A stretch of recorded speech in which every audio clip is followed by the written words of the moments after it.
श्रुतिस्मृतिपुराणानाम् आलयं करुणालयं नमामि भगवत्पादं शङ्करं लोकशङ्करं शङ्कारूपेण मच्चित्तं पङ्गीकृतमभूत्यया किङ्करीयस्य सामाया शङ्कराचार्यमाश्रये प्रह्लादवरदो देवो यो नृसिंहः परो हरिः नृसिंहोपासकं नित्यं तं नृसिंहगुरुं भजे श्रीसच्चिदानन्दशिवाभिनव्य नृसिंहभारत्यपितान् यतीन्द्रान् विद्यानिधीन् मन्त्रनिधीन् सदात्मनिष्ठान् भजे मानवशम्भुरूपान् सदात्मध्याननिरतं विषयेभ्यः पराङ्मुखं नौमि शास्त्रेषु निष्णातं चन्द्रशेखरभारतीम् वेदिनं महाप्रज्ञं धैर्यौदार्यक्षमानिधिं सदाभिनवपूर्वं तं विद्यातीर्थगुरुं भजे अज्ञानां जाह्नवीतीर्थं विद्यातीर्थं विवेकिनां सर्वेषां सुखदं तीर्थं भारतीतीर्थमाश्रये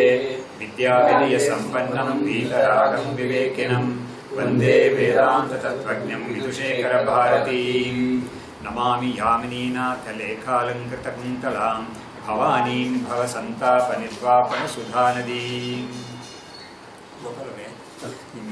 ವರ್ಕೊಂಡು ಕುತ್ಕೋಬೋದಲ್ಲಿ ಇಲ್ಲಿ ಇದು ಕುತ್ಕೊಳ್ಳೋದೇ ಸ್ವಲ್ಪ ಚಪ್ಪಲ್ ಹಾಕೊಂಡು ಕೂತ್ಕೊಳ್ಳಿ ಚಪ್ಪಲ್ ಹಾಕೊಂಡು ಅನುಕೂಲವಾಗಿರುತ್ತೆ ಅಂತ ಅದಕ್ಕೆ ಈ ಕುತ್ಕೊಳ್ಳೋದು ಚಪ್ಪಲ್ ಹಾಕೊಂಡು ಮೇಲ್ಗಡೆ ಈ ಕಡೆ ತಿರ್ಕೊಂಡು ಕುತ್ಕೊಳ್ಳಿ ಹಿಂದ್ಗಡೆ ಇದು ಇಟ್ಟಿದ್ದಾರೆ ವರ್ಕೋಬೋದಲ್ಲ ಅಂತ ಅಷ್ಟೇ ಸರಿಯಾಗಿ ಕಾಣಿಸುತ್ತೆ ಅಂತ ನೋಡ್ಕೊಳ್ಳಿ. ಇವಾಗ ಸ್ತೋಷ್ಯೆ ಭಕ್ತಿಯ ಅನ್ನೋ ಶ್ಲೋಕ ಹೇಳೋಣ. ಮೊದಲನೇ ಶ್ಲೋಕ ಹೇಳಿಬಿಟ್ಟು ಶುರು ಮಾಡೋಣ ಅದನ್ನು. स्तोष्ये भक्त्या विष्णुमनादिं जगदादिं यस्मिन्नेतत् संस्कृतिचक्रं भ्रमतीर्थम्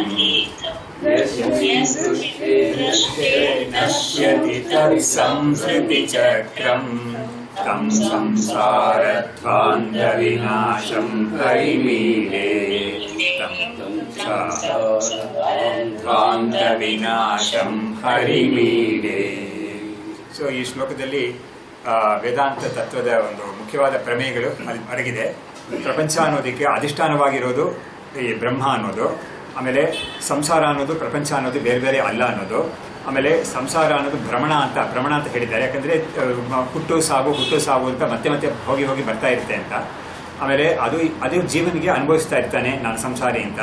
ಅವನಿಗೆ ಆ ಸಂಸಾರ ಅನ್ನೋದು ಯಾವಾಗ ನಿಲ್ಲುತ್ತೆ ಅಂತ ಹೇಳಿದ್ರೆ ಅವನು ಯಾವಾಗ ಅದಕ್ಕೆ ಅಧಿಷ್ಠಾನಭೂತವಾಗಿರೋ ಬ್ರಹ್ಮಸ್ವರೂಪವನ್ನ ನಾನೇ ಅದು ಅಂತ ತಿಳ್ಕೊಳ್ತಾನೋ ಆವಾಗ ಅವನಿಗೆ ಆ ಸಂಸಾರ ಅವನ ಮಟ್ಟಿಗೆ ನಿಲ್ಲುತ್ತೆ ಅಂತ ಈ ಶ್ಲೋಕದಲ್ಲಿ ಮೊದಲನೇ ಶ್ಲೋಕದಲ್ಲಿ ಅಷ್ಟು ಬಲವಾದ ಒಂದು ವೇದಾಂತ ಪ್ರಮೇಯವನ್ನ ತಿಳಿಸ್ಬಿಟ್ಟಿದ್ದಾರೆ ಅಲ್ಲಿ. ಅದರ ಒಂದು ವಿಸ್ತಾರವೇ ಬಾಕಿ ಶ್ಲೋಕಗಳಷ್ಟನ್ನು ಕೂಡ. ಹಾಗಾಗಿ ಮೂಲಭೂತವಾಗಿರೋ ತತ್ವ ಅದು. ಅದಕ್ಕಾಗಿ ನಾವು ಮತ್ತೆ ಅದನ್ನ ಜ್ಞಾಪಿಸ್ಕೊಳ್ಳೋದು ತುಂಬಾ ಒಳ್ಳೆಯದು ಅನ್ನೋಕ್ಕಾಗಿ ನಾನು ಹೇಳ್ತಾ ಇದ್ದೀನಿ ಅದನ್ನ. ಇವಾಗ ಆ ಶ್ಲೋಕದಲ್ಲಿ ಹೇಳಿದ ಮೇಲೆ ಇನ್ನು ಮುಂದಿನ ಶ್ಲೋಕಗಳಲ್ಲಿ ಸೃಷ್ಟಿ ಸ್ಥಿತಿ ಎಲ್ಲದಕ್ಕೂ ಕಾರಣ ಬ್ರಹ್ಮವೇ ಅಂತೆಲ್ಲ ಹೇಳ್ಕೊಂಡ್ಬಂದ್ರು. ಆಮೇಲೆ ಬ್ರಹ್ಮಸ್ವರೂಪವೇ ನಮ್ಮ ಜೀವ ಸ್ವರೂಪವಾಗಿರೋದು ಬ್ರಹ್ಮವೇ, ಅದು ಬಿಟ್ಟು ಬೇರೆ ಅಲ್ಲ ಅಂತಲ್ಲ, ಅಂತರ್ಯಾಮಿ ಅಂತೆಲ್ಲ ಹೇಳಿ ಹಿಂದೆ ಹೇಳಿದ್ದಾರೆ. ಇವಾಗ ಈ ಶ್ಲೋಕಕ್ಕೆ ನಾವು ಈ 15ನೇ ಶ್ಲೋಕ ಇವಾಗ ನಾವು ನೋಡಬೇಕಾದ್ದು.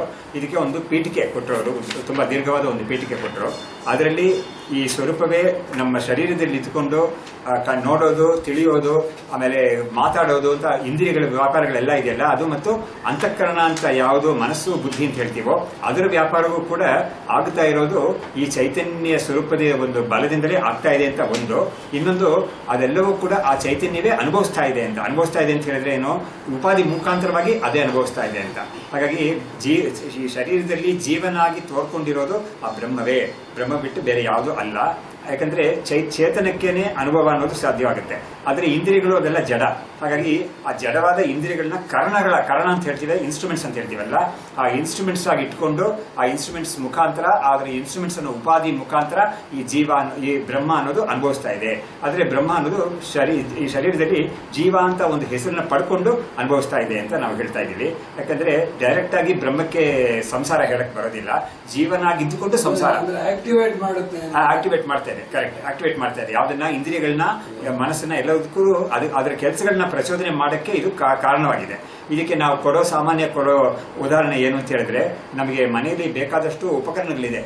Gadgets, mixie, grinder, washing machine ಇಂಥದ್ದು ಬೇಕಾದಷ್ಟು ಇದೆ. ಒಂದೊಂದು ಕೆಲಸ ಮಾಡುತ್ತೆ. ಒಂದು ಮಾಡೋ ಕೆಲಸ ಇನ್ನೊಂದು ಮಾಡೋದಿಲ್ಲ. ಆದರೆ ಎಲ್ಲದಕ್ಕೂ ಆಯಾ ಕೆಲಸ ಮಾಡಬೇಕು ಅಂದರೆ ಕರೆಂಟ್ ಅಂತ ಒಂದದಕ್ಕೆ ಕೊಡಲೇಬೇಕು. ಆ ಪವರ್ ಕೊಟ್ಟರೆ ಅದೆಲ್ಲ ಕೆಲಸ ಮಾಡೋದು. ಆ ಥರ ಈ ಕಣ್ಣು, ಕಿವಿ, ಮೂಗು, ನಾಲಿಗೆ ಈ ಇಂದ್ರಿಯಗಳೆಲ್ಲ ಬೇರೆ ಬೇರೆ ಕೆಲಸಗಳನ್ನ ಮಾಡುತ್ತೆ. ಆದರೆ ಆ ಕೆಲಸಗಳನ್ನ ಮಾಡೋಕ್ಕೆ ಚೈತನ್ಯ ಮಾತ್ರ ಅದರಿಂದನೇ ಆತ್ಮನಿಂದಲೇ ಸಿಗಬೇಕು ಅಂತ ಇದೆ ಅದು. ಸೊ ಹಾಗಿದ್ಕೊಂಡು ಈ ಆತ್ಮನೇ ತನ್ನ ಬೇಕಾದಷ್ಟು ಉಪಕರಣಗಳ ಮುಖಾಂತರ ಇದನ್ನೆಲ್ಲ ಅನುಭವಿಸ್ತಾ ಇದೆ ಅಂತ ತುಂಬಾ ಚೆನ್ನಾಗಿ ಇದನ್ನ ಇವರು ವ್ಯಾಖ್ಯಾನದಲ್ಲಿ ಹೇಳ್ತಾ ಇದ್ದಾರೆ. ಈ ದೇಹದಲ್ಲಿರೋ ಈ ಜೀವ ಅನ್ನೋದು ಬ್ರಹ್ಮವೇ, ಬ್ರಹ್ಮವನ್ನು ಬಿಟ್ಟು ಬೇರೆ ಯಾವುದು ಅಲ್ವೇ ಅಲ್ಲ. ಅದನ್ನ ನಾವು ತಿಳ್ಕೊಂಡ್ಬಿಟ್ರೆ ನಮಗೆ ಇದರಿಂದ ಮೋಕ್ಷಾನೆ ಅಂತ. ಯಾಕಂದ್ರೆ ಬ್ರಹ್ಮಕ್ಕೆ ಸಾಧ್ಯವೇ ಇಲ್ಲ, ಸಂಸಾರ ಅನ್ನೋದು ಬರಕ್ಕೆ ಸಾಧ್ಯವೇ ಇಲ್ಲ. ಅದಕ್ಕೆ ಅವಿದ್ಯೆ, ಅಜ್ಞಾನ ಅದೆಲ್ಲ ಬ್ರಹ್ಮಕ್ಕೆ ಇರೋಕ್ಕೆ ಸಾಧ್ಯವೇ ಇಲ್ಲ. ಇನ್ನೊಂದು ಮುಖ್ಯವಾದ ಕಾರಣ ಏನು ಅಂದ್ರೆ ಬ್ರಹ್ಮ ಸರ್ವಗತ, ಅಖಂಡ ಸ್ವರೂಪ. ಅದು ಈ ಶರೀರದಲ್ಲಿ ಇದ್ಕೊಂಡು ಪರಿಚ್ಛಿನ್ನತೆ ಹೊಂದಿ ಅಲ್ಲಿ ಅದರ ಕೂಡಾಕಿರೋ ತರ ಅದು ಅಂತ. ಈ ಕಾರಣದಿಂದಲೇ ನಾವು ಬ್ರಹ್ಮಕ್ಕೆ, ನಾವು ದೇವರಿಗೆ ನಾವೇನಾದ್ರೂ ದೊಡ್ಡ ಒಂದು ಪೂಜೆ ಕೈಂಕರ್ಯ, ನಾವೇನಾದ್ರೂ ಕೈಂಕರ್ಯ ಅಂತಾನೆ ಹೇಳೋಣ. ಯಾಕಂದ್ರೆ ಕೆಲವು ಭಕ್ತಿ ಮಾರ್ಗಗಳಲ್ಲಿ ಕೈಂಕರ್ಯ ಅಂತಾನೆ ಹೇಳ್ತಾರೆ. ವೈಷ್ಣವ ಮಾರ್ಗಗಳ ಇದನ್ನೆಲ್ಲ ಅವ್ರು ಕೈಂಕರ್ಯ ಅಂತಾನೆ ಹೇಳ್ತಾರೆ. ನಾವು ಭಗವಂತನಿಗೆ ಮಾಡಬಹುದಾದ ಒಂದು ಅತಿ ಮುಖ್ಯವಾದ, ಅತಿ ದೊಡ್ಡದಾದ, ಆಮೇಲೆ ಅತಿ ಅರ್ಥವತ್ತಾಗಿರೋ ಕೈಂಕರ್ಯ ಯಾವುದಾಗಿರ್ಬೋದು ಅಂತ ಹೇಳಿದ್ರೆ ಆ ಭಗವಂತನನ್ನ ಈ ಶರೀರದಿಂದ ಬಿಡಿಸೋದು. ಈ ಶರೀರ ಅಂತ ಒಂದು ಪಂಜರದಲ್ಲಿ ಆ ಪಕ್ಷಿಯನ್ನ ಕೂಡಾಕಿದೀವಿ ನಾವು. ಅದನ್ನ ನಾವು ಇಲ್ಲಿಂದ ಬಿಡಿಸಕ್ಕೆ ನಮಗೆ ಸಾಧ್ಯವಾಗುತ್ತೆ ಅಂತ. ನಾವು ಕೂಡಾಕಿದೀವಿ ಅಂತ ಹೇಳಿದ್ರೆ ನಾವು ಬೇಕು ಅಂತ ಅದನ್ನ ಹಿಡ್ಕೊಂಡ್ಬಂದು ಇಲ್ಲಿ ಕೂಡಾಕಿಲ್ಲ. ಹಾಗಾಗಿ ನೋಡಿ, ನನಗೆ ತುಂಬಾ ಚೆನ್ನಾಗಿರೋ ಒಂದು ವಿಷಯ ಯಾವುದು ಅಂದ್ರೆ, ಈ ವೇದಾಂತದಲ್ಲಿ ಅವಿದ್ಯೆ ಜೀವನಿಗೆ ಇದೆ, ಖಂಡಿತ ಅದಿಲ್ಲ ಅಂತ ಹೇಳ್ತಾ ಇಲ್ಲ. ಆದ್ರೆ ಆ ಜೀವನಿಗೆ ಅವಿದ್ಯೆ ಇದೆ ಅನ್ನೋ ಕಾರಣವಾಗಿ ಆ ಜೀವನನ್ನ ಶಾಸ್ತ್ರ ನಿಂದೆ ಮಾಡೋದೇ ಇಲ್ಲ. ನೀನು ಅಜ್ಞಾನಿ, ನೀನು ಅವಿದ್ಯೆ ಇದೆ ನಿನಗೆ ಅಂತ ನಿಂದೆ ಮಾಡೋದೇ ಇಲ್ಲ. ಯಾವ ಕಾರಣಕ್ಕೆ ಇಟ್ಕೊಂಡು ನಿಂದೆ ಮಾಡುತ್ತೆ ಅಂತ ಹೇಳಿದ್ರೆ, ನಿನಗೆ ಇದರಿಂದ ಬಿಡಿಸ್ಕೊಳ್ಳಕ್ಕೆ ನಿನಗೆ ಬೇಕಾದಷ್ಟು ದಾರಿ ತೋರಿಸಿಕೊಟ್ಟಿದೆ ಶಾಸ್ತ್ರ. ಅದನ್ನ ಕೊಟ್ಟು ಕೂಡ ನೀನು ಅದನ್ನ ಮಾಡ್ಕೊಳ್ದೆ ಹೋದ್ರೆ ಆವಾಗ ನಿನ್ಗೆ ನಿಂದೆ ಮಾಡುತ್ತೆ. ಅದನ್ನ ಮಹತಿ ವಿನಷ್ಟಿಹಿ, ಈ ಜನ್ಮ ಸಿಕ್ಕಿದ್ರು ತುಂಬಾ ವೇಸ್ಟ್ ಆಗುತ್ತೆ ಅದು, ಇದನ್ನ ನೀನು ಮಾಡ್ಕೊಳ್ದೆ ಹೋದ್ರೆ ತುಂಬಾ ದೊಡ್ಡ ನಷ್ಟ ಅದು ಅಂತ ಅದು ಅವಾಗ ಹೇಳುತ್ತೆ. ಆದ್ರೆ ಈ ಅವಿದ್ಯೆ ನಿನಗೆ ಯಾಕೆ ಬಂತು, ಯಾತಕ್ಕೆ ನೀನು ಈ ಅವಿದ್ಯೆಯಲ್ಲಿ ಇದೆಯಾ ಅಂತ ಹಾಗೆ ನಿಂದೆ ಮಾಡೋದೇ ಇಲ್ಲ ನಮ್ಮನ್ನ. ಯಾಕಂದ್ರೆ ಇದು ನಮ್ಮ ಕಂಟ್ರೋಲ್ ಇಲ್ಲ. ಈ ಅವಿದ್ಯೆ ಅನ್ನೋದು ನಮ್ಗೆ ನಾವು ಬೇಕು ಅಂತ ತಂದುಕೊಂಡಿದ್ದಲ್ಲ ಅದು ಅವಿದ್ಯೆ ಅನ್ನೋದು. ಆದ್ರೆ ಈ ಬಂದಿರೋ ಅವಿದ್ಯೆಯನ್ನ ಹೋಗ್ಲಾಡಿಸ್ಕೊಳ್ಳಕ್ಕೆ ನಮಗೆ ಸ್ವಾತಂತ್ರ್ಯ ಇದೆ. ಹಾಗಾಗಿ ಅದನ್ನ ಏನಾದ್ರೂ ನಾವು ಮಾಡದೆ ಹೋಗ್ಬಿಟ್ರೆ ಅದನ್ನ ನಿಂದೆ ಮಾಡುತ್ತೆ. ಪುನರಪಿ ಜನನಂ ಪುನರಪಿ ಮರಣಂ ಅಂತ ಎಷ್ಟು ಸತಿ ನೀನು ಈ ಥರ ಮಾಡ್ತಾ ಇರ್ತೀಯ ಅಂತ ಹೇಳಿ ಅದನ್ನ ನಿಂದೆ ಮಾಡುತ್ತೆ ಅದು. ಹಾಗಾಗಿ ಈ ಕೈಂಕರ್ಯ ಅನ್ನೋದು ದೊಡ್ಡ ಕೈಂಕರ್ಯ ಯಾವುದು ನಾವು ಮಾಡಬಹುದು ಅಂತ ಹೇಳಿದ್ರೆ ಅದಕ್ಕಿಂತ ಮಿಗಿಲಾದ ಕೈಂಕರ್ಯ ಯಾವುದೂ ಇಲ್ಲ. ಈ ಪರಮಾತ್ಮ ಚೈತನ್ಯ ಈ ಶರೀರದಲ್ಲಿ ಪಂಜರದಲ್ಲಿ ಇದು ಕೂಡಾಕಿದೀವಲ್ಲ, ಅದನ್ನ ನಾವು ಬಿಡಿಸಕ್ಕೆ ನಮಗೆ ಸಾಧ್ಯ ಆಗುತ್ತೆ. ಅದು ಬಿಡಿಸಿದ್ರೆ ಅದಕ್ಕಿಂತ ದೊಡ್ಡ ಕೈಂಕರ್ಯ ಯಾವುದೂ ಇಲ್ಲ. ಆಮೇಲೆ ಆ ಕೈಂಕರ್ಯ ಕೂಡ ಅವನು ಸ್ವಾರ್ಥನೇ, ಅದು ಭಗವಂತನಿಗೆ ಏನೇನೋ ಮಾಡಿದ ಸರ್ವಿಸ್ ಅಲ್ಲ, ಅದು ತನಗೆ ಮಾಡ್ಕೊಂಡಿದ್ದ ಸರ್ವಿಸ್ ಅದು ಆಕ್ಚುಲಿ. ಹಾಗಾಗಿ ಇದನ್ನೇ ನಾವು ಇಲ್ಲಿ ನೋಡ್ಬೇಕಾದ್ದು. ಹೀಗೆ ಒಂದು ಇದು ಮಾಡಿದ್ದಾರೆ. ಅದಕ್ಕೇನೆ ನೋಡಿ, ದೇಹೋ ದೇವಾಲಯ ಪ್ರೋಕ್ತೋ ಜೀವೋ ದೇವ ಸನಾತನಃ ತ್ಯಜೇತ್ ಅಜ್ಞಾನ ನಿರ್ಮಾಲ್ಯಂ ಸೋಹಂ ಭಾವೇನ ಪೂಜೆಯೇತ್ ಅಂತ ಹೇಳಿದ್ದಾರೆ. ಹಾಗಾದ್ರೆ ದೇಹೋ ದೇವಾಲಯ ಪ್ರೋಕ್ತಃ, ದೇಹ ಅನ್ನೋದು ಒಂದು ದೇವಾಲಯ.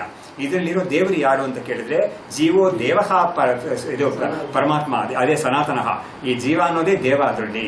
ಹಾಗಾಗಿ ಜೀವ ಅನ್ನೋದೇ ಅದೇ ಪರಮಾತ್ಮನೇ ಈ ಜೀವ ರೂಪದಲ್ಲಿ ಈ ಶರೀರದಲ್ಲಿ ಇದ್ಕೊಂಡಿದ್ದಾನೆ ಅಂತ. ಹಾಗಾಗಿ ಅವನಿಗೆ ನಾವು ಪೂಜೆ ಮಾಡಬೇಕು ಅಂತ ಹೇಳ್ತಾ ಇದ್ದಾರೆ. ಹಾಗಾದ್ರೆ ನಾವು ನಮಗೆ ಪೂಜೆ ಮಾಡ್ಕೊಳ್ತೀವಿ ಅಂತ ವಾಸ್ತವವಾಗಿ ಆಯ್ತು ಕೊನೆಯಲ್ಲಿ ಅಲ್ವಾ. ಹಾಗಾದ್ರೆ ನಾವು ಹೌದು, ಇವರು ರಾಮಕೃಷ್ಣ ಪರಮಹಂಸರು ಹಾಗೆ ಅವ್ರಿಗೆ ಅದರ ಭಾವನೆ ಬಂದ್ಬಿಟ್ಟು ಅವ್ರು ಏನ್ ಮಾಡಿದ್ರು, ದೇವಿಗೆ ಹಾಕ್ಬೇಕಾದ ಹೂವನ್ನ ಅವ್ರ ತಲೆ ಮೇಲೆ ಹಾಕೊಂಡ್ರು.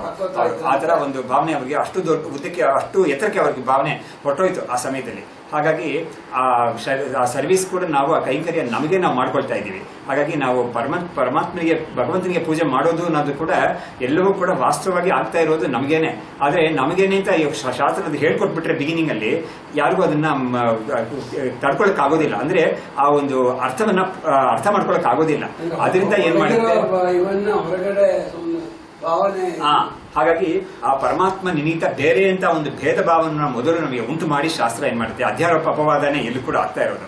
ಮೊದಲು ನಮಗೆ ಪರಮಾತ್ಮ ನಿನ್ನಿಂದ ಬೇರೆ ಅಂತ ತೋರಿಸ್ಕೊಟ್ಟು ಆಮೇಲೆ ಏನ್ ಮಾಡುತ್ತೆ, ನಮಗೆ ಸಂಸ್ಕಾರ ಸಾಕಷ್ಟು ಆ ಪರಮಾತ್ಮನನ್ನ ಪೂಜೆ ಮಾಡಿ ನಮಗೆ ಮನಸ್ಸು ಶುದ್ಧವಾದಾಗ ಆ ಸಂದರ್ಭದಲ್ಲಿ ನೀನೇ ಅದು, ಅದಕ್ಕಿಂತ ನೀನು ಬೇರೆ ಅಲ್ಲ ಅಂತ ಆ ಭಾವನೆಯನ್ನ ಹೇಳ್ಕೊಡುತ್ತೆ ಅದು. ಹಾಗಾದ್ರೆ ಈ ಅದ್ವೈತ ಭಾವನಾ ಅಭೇದ ಭಾವನಾ ಅನ್ನೋದು ಮೊದಲು ಭೇದ ಭಾವನೆಯಿಂದ ಶುರು ಆಗೋದು. ಇದಕ್ಕೆ ನಮ್ಮ ಮಧುಸೂದನ ಸರಸ್ವತಿಗಳು ಅವರು ಒಂದು ಸೋಪಾನ ಹಾಕೊಟ್ಟಿದ್ದಾರೆ.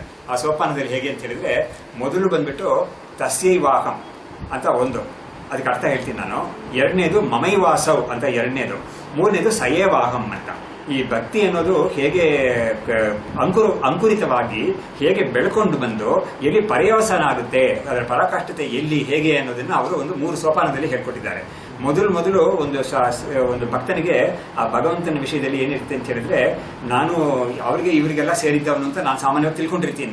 ನಾನು ನನ್ನ ಹೆಂಡತಿಗೆ ಸೇರಿದವನು ಅಥವಾ ನನ್ನ ತಂದೆ ತಾಯಿಗಳಿಗೆ ಸೇರಿದವನು, ಮಕ್ಕಳಿಗೆ ಸೇರಿದವನು ನಾನು ಅಂತ ತಿಳ್ಕೊಂಡಿರ್ತಾನೆ. ಮೊದಲು ಅವ್ನು ಯಾವಾಗ ಒಂದು ಒಳ್ಳೆ ಭಕ್ತನಾಗ್ತಾನೋ ಅವಾಗ ಅವನು ಇವ್ರಿಗೆಲ್ಲ ಸೇರಿದವನಲ್ಲ, ನಾನು ಭಗವಂತನಿಗೆ ಸೇರಿದವನು ಅಂತ ತಸ್ಯೈವಾಹಂ, ಅವನಿಗೆ ಮಾತ್ರನೇ ಸೇರಿದವನು, ನಾನು ಬೇರೆ ಯಾರಿಗೂ ಸೇರಿದವನಲ್ಲ ಅಂತ ಒಂದು ಭಾವನೆ ಬರುತ್ತೆ.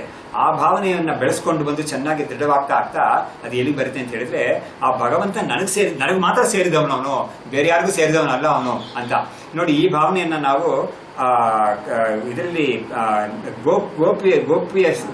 ಗೋಪಿಕಾ ಸ್ತ್ರೀಗಳ ವಿಷಯದಲ್ಲಿ ನಾವು ನೋಡ್ತೀವಿ. ಅದನ್ನ ಅವ್ರುಗಳು ಹೇಗ್ ಮಾಡ್ತಾರೆ ಅಂದ್ರೆ, ಆ ಮಗು, ಆ ಬಾಲಕೃಷ್ಣ ಮಗುನ ಇನ್ನೊಬ್ಳು ಗೋಪಿ ಕೈಲಿ ಇಟ್ಕೊಂಡಿದ್ರೆ ಇವಳಿಗೆ ಸಹಿಸಲ್ವಂತೆ, ಇವಳ ಕೈಗೆ ಬರ್ಬೇಕು ಆ ಮಗು.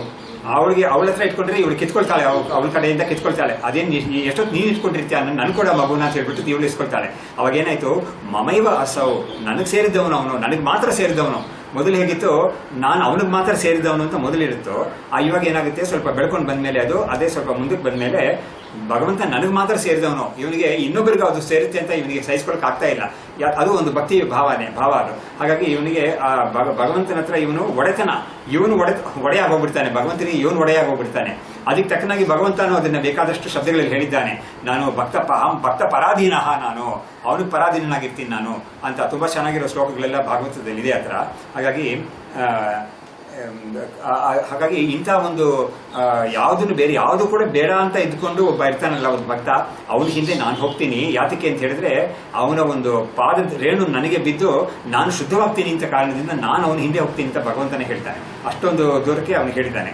ಸೊ ಹೀಗೆ ಎರಡನೇ ಹಂತ ಯಾವುದು ಅಂತ ಹೇಳಿದ್ರೆ, ಭಗವಂತ ನನಗೆ ಮಾತ್ರ ಸೇರಿದವನು ಅಂತ ಒಂದು ಭಾವನೆ ಅದು ಎಲ್ಲಿ ಹೋಗಿ ಪರ್ಯವಸನ ಆಗುತ್ತೆ ಅಂತ ಹೇಳಿದ್ರೆ, ನಾನು ಅವನು ಬೇರೆ ಅಲ್ಲ ಅಂತ ಒಂದು ಭಾವದಲ್ಲಿ ಹೋಗಿ ಪರ್ಯವಸನ ಆಗುತ್ತೆ. ಯಾಕಂದ್ರೆ ಅವನು ನನಗೆ ಸೇರಿದವನು ಅಂತ ಹೇಳುವಾಗ್ಲೇ ಆಗ್ಲಿ, ನಾನು ಅವನಿಗೆ ಸೇರಿದವನು ಅಂತ ಹೇಳುವಾಗ್ಲೇ ಆಗ್ಲಿ, ನಾನು ಬೇರೆ ಅವನು ಬೇರೆ ಅಂತ ಒಂದು ಭೇದ ಭಾವನೆ ಇದೆ. ಆದ್ರೆ ಈ ಭಕ್ತನಿಗೆ ಎಷ್ಟು ದೂರ ಇವನಿಗೆ ಆ ಭಕ್ತಿ ಜೋರಾಗಿ ಆಗೋಗ್ಬಿಟ್ಟಿದೆ ಅಂತ ಹೇಳಿದ್ರೆ, ಆ ಭಗವಂತ ನನಗಿಂತ ಬೇರೆ ಅನ್ನೋದನ್ನ ಸಹಿಸ್ಕೊಳ್ಳೋಕೆ ಆಗ್ತಾ ಇಲ್ಲ. ಹಾಗಾಗಿ ಏನ್ ಮಾಡ್ತಾನೆ, ನಾನೇ ಅವನಿಂದ ಬೇರೆ ನಾನು ಅಲ್ಲ ಅಂತ ಇವನಿಗೆ ಬುದ್ಧಿ ಬಂದ್ಬಿಡುತ್ತೆ ಅಂತ ಅವರು ಆ 3ನೇ ಹಂತವನ್ನ ಸಯೇವಾಹಂ, ನಾನೇ ಅವನು ಅಂತ ಹೇಳ್ಬಿಟ್ಟು ಅವನೇ ನಾನು, ಹೇಗೆ ಹೇಳಿದ್ರು ಒಂದೇನೆ ಅದಕ್ಕೆ ಅರ್ಥ. ಹಾಗಾಗಿ ಅಂತ ಒಂದು ಭಾವನೆ ಬರುತ್ತೆ. ಅದೇ ಪರಾಕಾಷ್ಠತೆ, ಅದೇ ಅದ್ವೈತ ಭಾವನೆ ಅಂತ. ಹಾಗಾಗಿ ಭೇದದಿಂದ ಪ್ರಾರಂಭ ಆಗಿ ಅದ್ವೈತದಲ್ಲಿ ಹೋಗಿ ಅಭೇದದಲ್ಲಿ ಹೋಗಿ ಪರಿವೇಶನ ಆಗುತ್ತೆ ಇದು ಭಕ್ತಿ ಅನ್ನೋದು. ಹಾಗಾದ್ರೆ ಆ ಪರಮಾತ್ಮ ಭಗವಂತ ಅನ್ನೋದು ಬೇರೆ ಅಲ್ಲ ನಮ್ಮಿಂದ ಒಳಗಡೆ ಅಂತ. ಇದನ್ನ ಉಪನಿಷತ್ತುಗಳಲ್ಲಿ ಬೇಕಾದಷ್ಟು ಕಡೆ ಬೇರೆ ಬೇರೆ ರೀತಿಯಲ್ಲಿ ಹೇಳ್ಕೊಡುತ್ತೆ. ಭಕ್ತಿ ಲ್ಯಾಂಗ್ವೇಜ್ ಅಲ್ಲಿ, ಭಕ್ತಿ ಲಿಟ್ರೇಚರ್ ಅಲ್ಲಿ ಹೇಳುತ್ತೆ ಅದು. ಆದ್ರೆ ಉಪನಿಷತ್ತು ಆತರ ಭಕ್ತಿ ಲ್ಯಾಂಗ್ವೇಜ್ ಅಲ್ಲದೆ ಇರೋ ಲ್ಯಾಂಗ್ವೇಜ್, ತತ್ವ ಭಾಷೆಯಲ್ಲಿ ಇದು ಹೇಳುತ್ತೆ. ಇದು ಹೇಳೋದ್ರಲ್ಲಿ ಒಂದು ಉದಾಹರಣೆ ಏನು ಅಂತ ಹೇಳಿದ್ರೆ, ಈ ಅಂತರ್ಯಾಮಿ ಬ್ರಾಹ್ಮಣದಲ್ಲಿ ಒಂದು ಭಾಗ, ಒಂದು ಕೊಡೆ ಬರುತ್ತೆ, ಕೊನೆಯಲ್ಲಿ ಬರುತ್ತೆ. ಅಂದ್ರೆ ಅಂತರ್ಯಾಮಿ ಇಡೀ ಪ್ರಪಂಚ, ಇಡೀ ಬ್ರಹ್ಮಾಂಡದಲ್ಲಿ ಎಲ್ಲವನ್ನೂ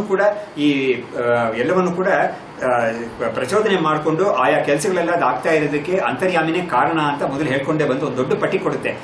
ಮಿಂಚಲ್ಲಿ ಒಳಗಡೆ ಇದ್ಕೊಂಡು ಇರೋದಿದ್ದೇನೆ, ಗುಡುಗಲ್ಲಿ ಒಳಗಡೆ ಇದ್ಕೊಂಡು ಮಾಡ್ತಾ ಇರೋದು ಈ ಅಂತರ್ಯಾಮಿನೇ ಅಂತ ಹೇಳ್ಬಿಟ್ಟು, ಅಧ್ಯಾತ್ಮ ಅಧಿಭೂತ ಅಂತ ನಮ್ಮ ಶರೀರದಲ್ಲಿ ಇರೋ ಭಾಗಗಳಲ್ಲೆಲ್ಲ ಕೂಡ ಅದೇ ಇದ್ಕೊಂಡಿದೆ ಅಂತೆಲ್ಲ ಹೇಳ್ಬಿಟ್ಟು ಕೊನೆಯಲ್ಲಿ ಏನ್ ಮಾಡುತ್ತೆ ಅಂತ ಹೇಳಿದ್ರೆ, ನಾಣ್ಯೋತೋಸ್ತಿ ದ್ರಷ್ಟ, ನಾಣ್ಯೋತೋಸ್ತಿ ವಿಜ್ಞಾತ ಅಂತ ಹೇಳ್ಬಿಟ್ಟು ಆ ಅಂತರ್ಯಾಮಿ ಬ್ರಾಹ್ಮಣದಲ್ಲಿ ಕೊನೆಯ ಭಾಗ ಹೇಗೆ ಬರುತ್ತೆ ಅಂತ ಹೇಳಿದ್ರೆ, ಈ ಶರೀರದಲ್ಲಿ ಆ ಅಂತರ್ಯಾಮಿಯನ್ನು ಬಿಟ್ಟು ತಿಳ್ಕೊಳ್ಳೋನು, ನೋಡೋನು, ಮಾತಾಡೋನು ಅಂತ ಬೇರೆ ಯಾರು ಇಲ್ಲೇ ಇಲ್ಲ ಅಂತ ಹೇಳುತ್ತೆ. ಹಾಗಾದ್ರೆ ಏನು, ನಾವು ಈ ಶರೀರದಲ್ಲಿ ಇದ್ಕೊಂಡಿರೋ ನಾವೇನೆ ತಿಳ್ಕೊಳ್ತಾ ಇದ್ದೀವಿ, ಯೋಚನೆ ಮಾಡೋದು, ನೋಡೋದು, ಮಾತಾಡೋದು ಎಲ್ಲವೂ ನಾವೇ ಮಾಡ್ತಾ ಇದೀವಿ ಅಂತ ನಾವು ಅನ್ಕೊಂಡಿರ್ತೀವಿ. ಆದ್ರೆ ಶ್ರುತಿ ಏನ್ ಹೇಳ್ಕೊಡ್ತಾ ಇದೆ ಅಂತ ಹೇಳಿದ್ರೆ, ಈ ಅಂತರ್ಯಾಮಿಯನ್ನು ಬಿಟ್ಟು ಬೇರೆ ಯಾರು ಇಲ್ವೇ ಇಲ್ಲ ಇಲ್ಲಿ ನೋಡೋನು, ತಿಳಿಯೋನು ಅಂತ. ಹಾಗಾದ್ರೆ ಏನಾಯ್ತು, ಮಹಾವಾಕ್ಯ, ನೀನೇ ಅವನು ಅಂತ ಹೇಳ್ದಂಗಾಯ್ತು ಅಲ್ವಾ, ಅದೇ ಮಹಾವಾಕ್ಯ, ತತ್ವಮಸಿ ಅಂತ ಹೇಳ್ದಂಗಾಯ್ತು ಅದು. ಇದನ್ನ ಶಂಕರಾಚಾರ್ಯರು ಅವರ ಒಂದು ಕಡೆ ಭಾಷೆಯಲ್ಲಿ ಈ ಏಷತ ಆತ್ಮ ಅಂತರ್ಯಾಮಿ ಅಮೃತಃ ಅನ್ನೋದೇ ಅಂತರ್ಯಾಮಿ ಬ್ರಾಹ್ಮಣದಲ್ಲಿ ಬರೋ ಒಂದು ಮಹಾವಾಕ್ಯ. ನಿನ್ನ ಒಳಗಡೆ ಇದ್ಕೊಂಡು ಯಾವುದು ಈ ಕೆಲಸಗಳೆಲ್ಲ ಮಾಡ್ತಾ ಇದೆಯೋ ಅದೇ ನಿನ್ನ ಆತ್ಮ ಅಂತ ಭಾವನೆ ನೇರಾಗಿ ಹೇಳ್ತೇನೆ. ಹಾಗಾದ್ರೆ ಏನಾಯ್ತು, ತತ್ವಮಸಿ ಅಂತ ಹೇಳ್ದಂಗೆ ಆಯ್ತದು. ಹಾಗಾದ್ರೆ ಶಂಕರಾಚಾರ್ಯರು ಈ ವಾಕ್ಯವನ್ನು ಕೂಡ ಮಹಾವಾಕ್ಯವಾಗಿ ಗ್ರಹಿಸಿದ್ದಾರೆ. ಒಂದು ಕಡೆ ಅದನ್ನ ಒಂದು ಭಾಷೆಯನ್ನೇ ಓದುವಾಗ ನಮಗೆ ಗೊತ್ತಾಯ್ತು, ಈ ವಾಕ್ಯವನ್ನೇ ಕೋಟ್ ಮಾಡಿದ್ದಾರೆ ಅವರು. ಅಂತರ್ಯಾಮಿ ವಾಕ್ಯವನ್ನೇ ನೀನೇ ಅದು ಅಂತ ಹೇಳಕ್ಕೆ ಅದನ್ನ ಅಭೇದವನ್ನು ತೋರಿಸ್ತಾ ಇದೆ, ಅದು ಜೀವ ಬ್ರಹ್ಮ ಅಭೇದವನ್ನ ಸೂಚಿಸೋ ಒಂದು ವಾಕ್ಯ ಅಂತ ಅವ್ರು ಹೇಳಿದ್ದಾರೆ ಅದನ್ನ. ಹಾಗಾದ್ರೆ ಈ ಶರೀರದಲ್ಲಿ ಮಹಾವಾಕ್ಯ ಸರಿ, ಅದೇನೆ ಮಹಾವಾಕ್ಯ.